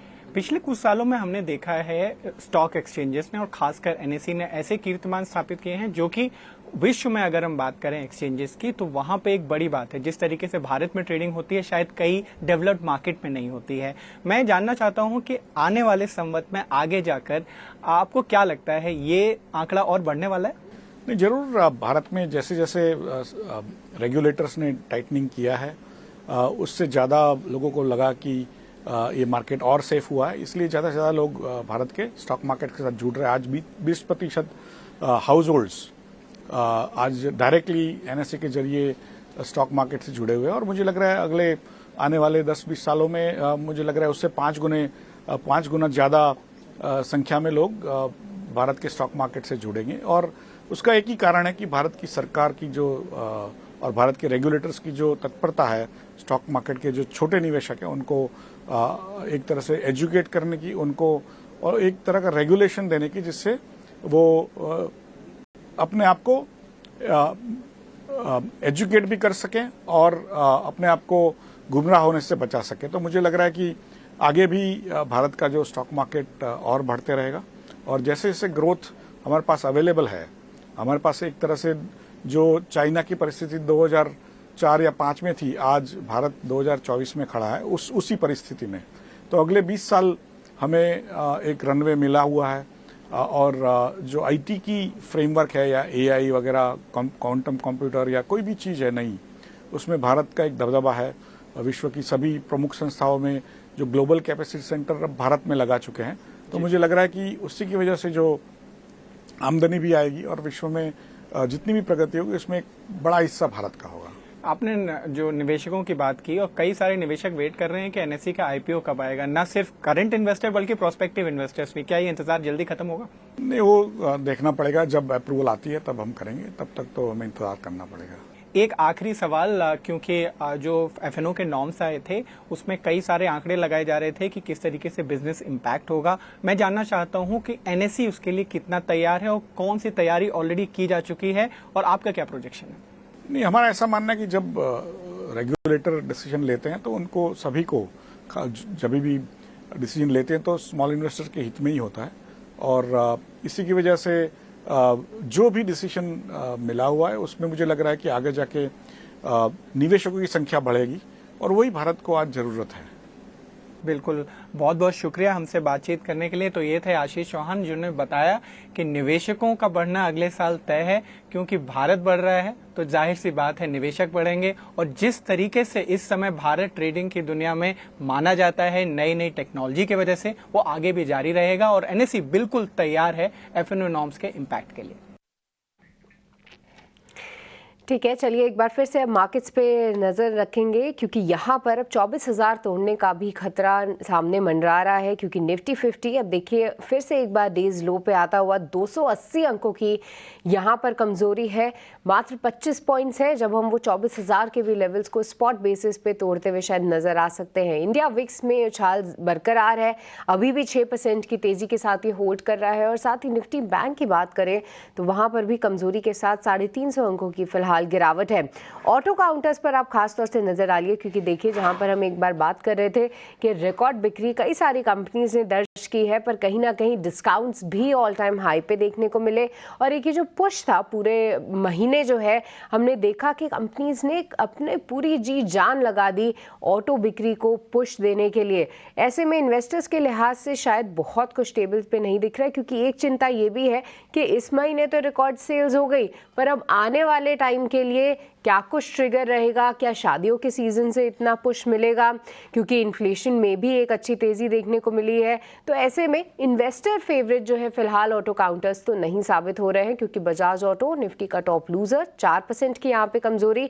पर हीरो मोटोकॉर्प का आज गिरना थोड़ा सा सरप्राइजिंग जरूर है, क्योंकि देखिए 6.5 लाख के ऊपर ये आंकड़ा गया था और कहीं ना कहीं उम्मीद ये जरूर लगाई जा रही थी कि शायद स्टॉक, क्योंकि एक बीटन डाउन स्टॉक है, थोड़ा सा मोमेंटम पिकअप करे। पर हरे निशान में तो शुरुआत हुई, पर कुछ मिनटों का ही वहां पे एक मोमेंटम दिखा और उसके बाद सेकंड टॉप लूजर उभरता हुआ हीरो मोटोकॉर्प का शेयर। इसके अलावा सन फार्मा की तो न्यूज़ फ्लो है ही, यहाँ पर भी कमजोरी है और बीपीसीएल में भी लगभग 0.3% की गिरावट है।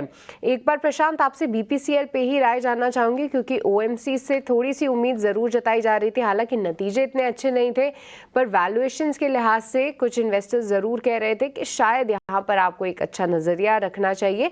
वैल्यूएशंस थोड़े से सपोर्टिव जरूर हैं, पर टेक्निकली प्रशांत अब 300 के भी लेवल्स तोड़ने के लिए तैयार है बीपीसीएल। आप कैसे देख रहे हैं इसको?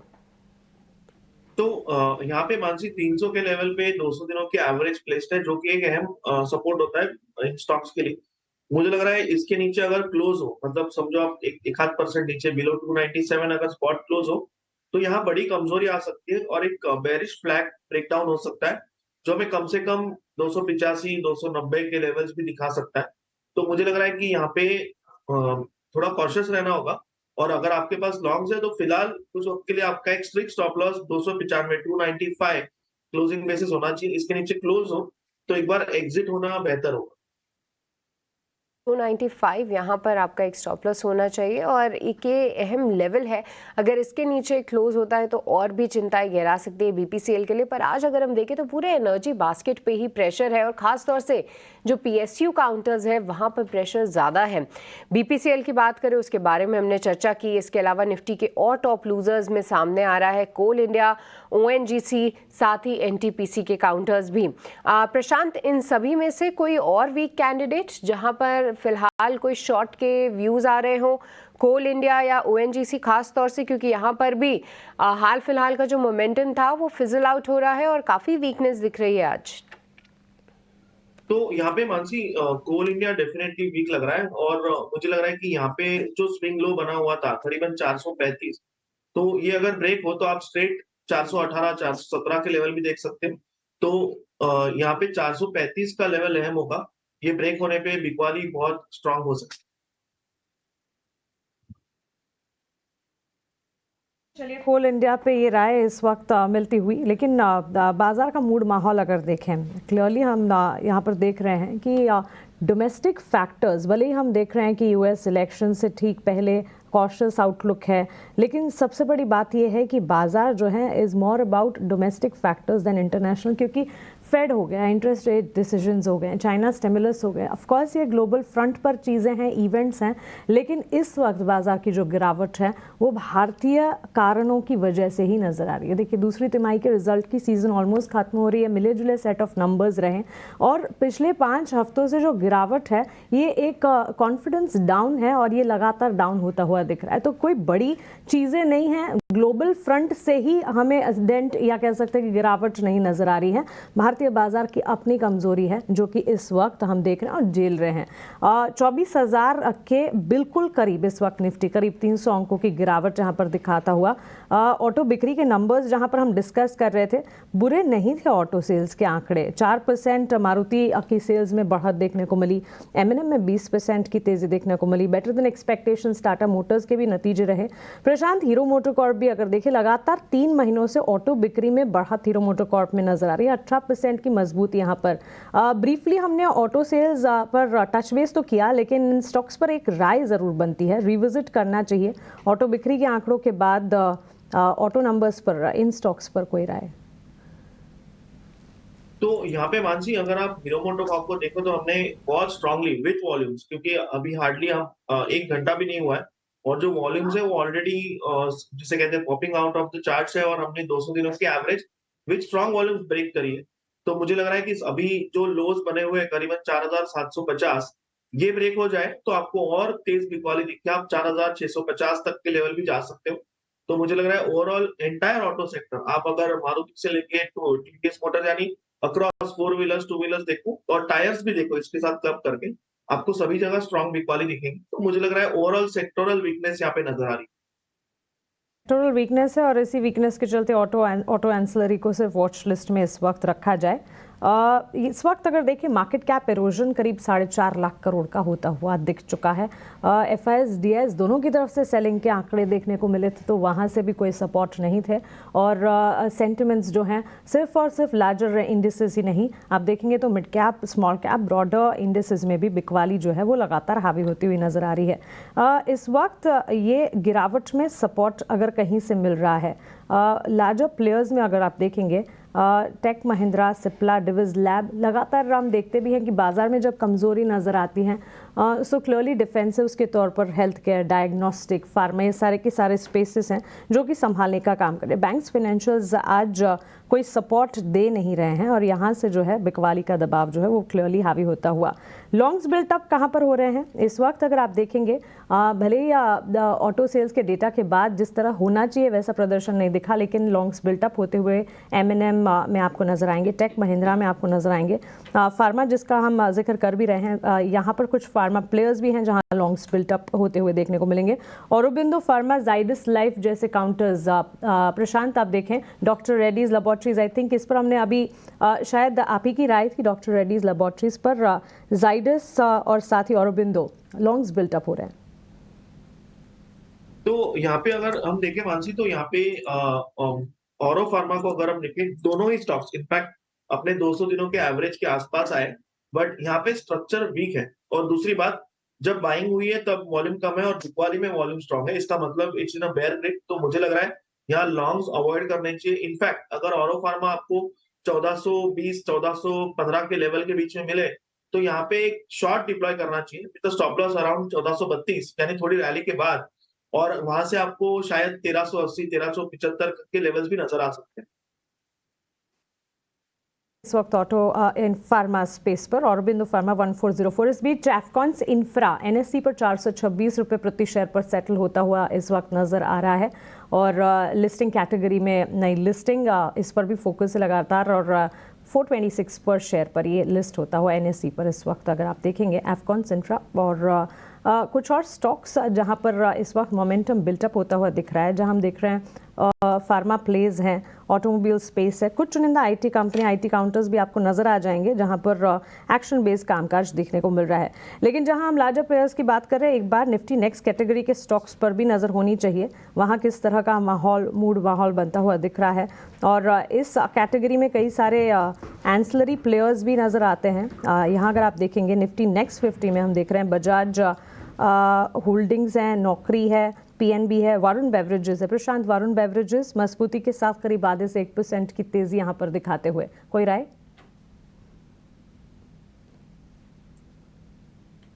तो यहाँ पे मानसी अगर हम देखें एक एक्यूमुलेशन नजर आ रहा है बहुत क्लियरली, बट मैं यहाँ फिर भी एक वेट करूंगा एक ब्रेकआउट के लिए। वो ब्रेकआउट होना चाहिए करीबन 635 635 के ऊपर।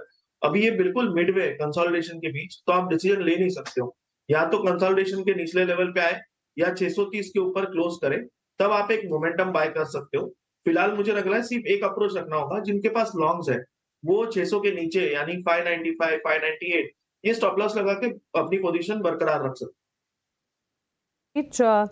एफकॉन्स इंफ्रा की एक्सचेंजेस पर लिस्टिंग होने जा रही है, लिस्टिंग पर एक नज़र डालते हैं।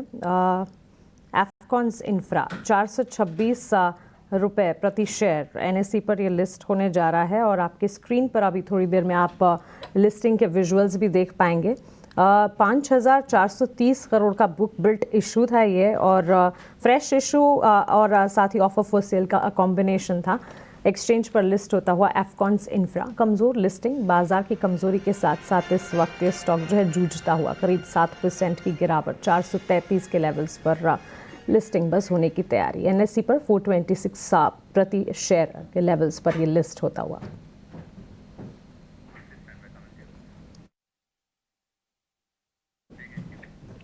चलिए, कमज़ोरी में इक्विटी मार्केट्स का हाल तो आप देख ही रहे हैं जहां बिकवाली का दबाव है, लेकिन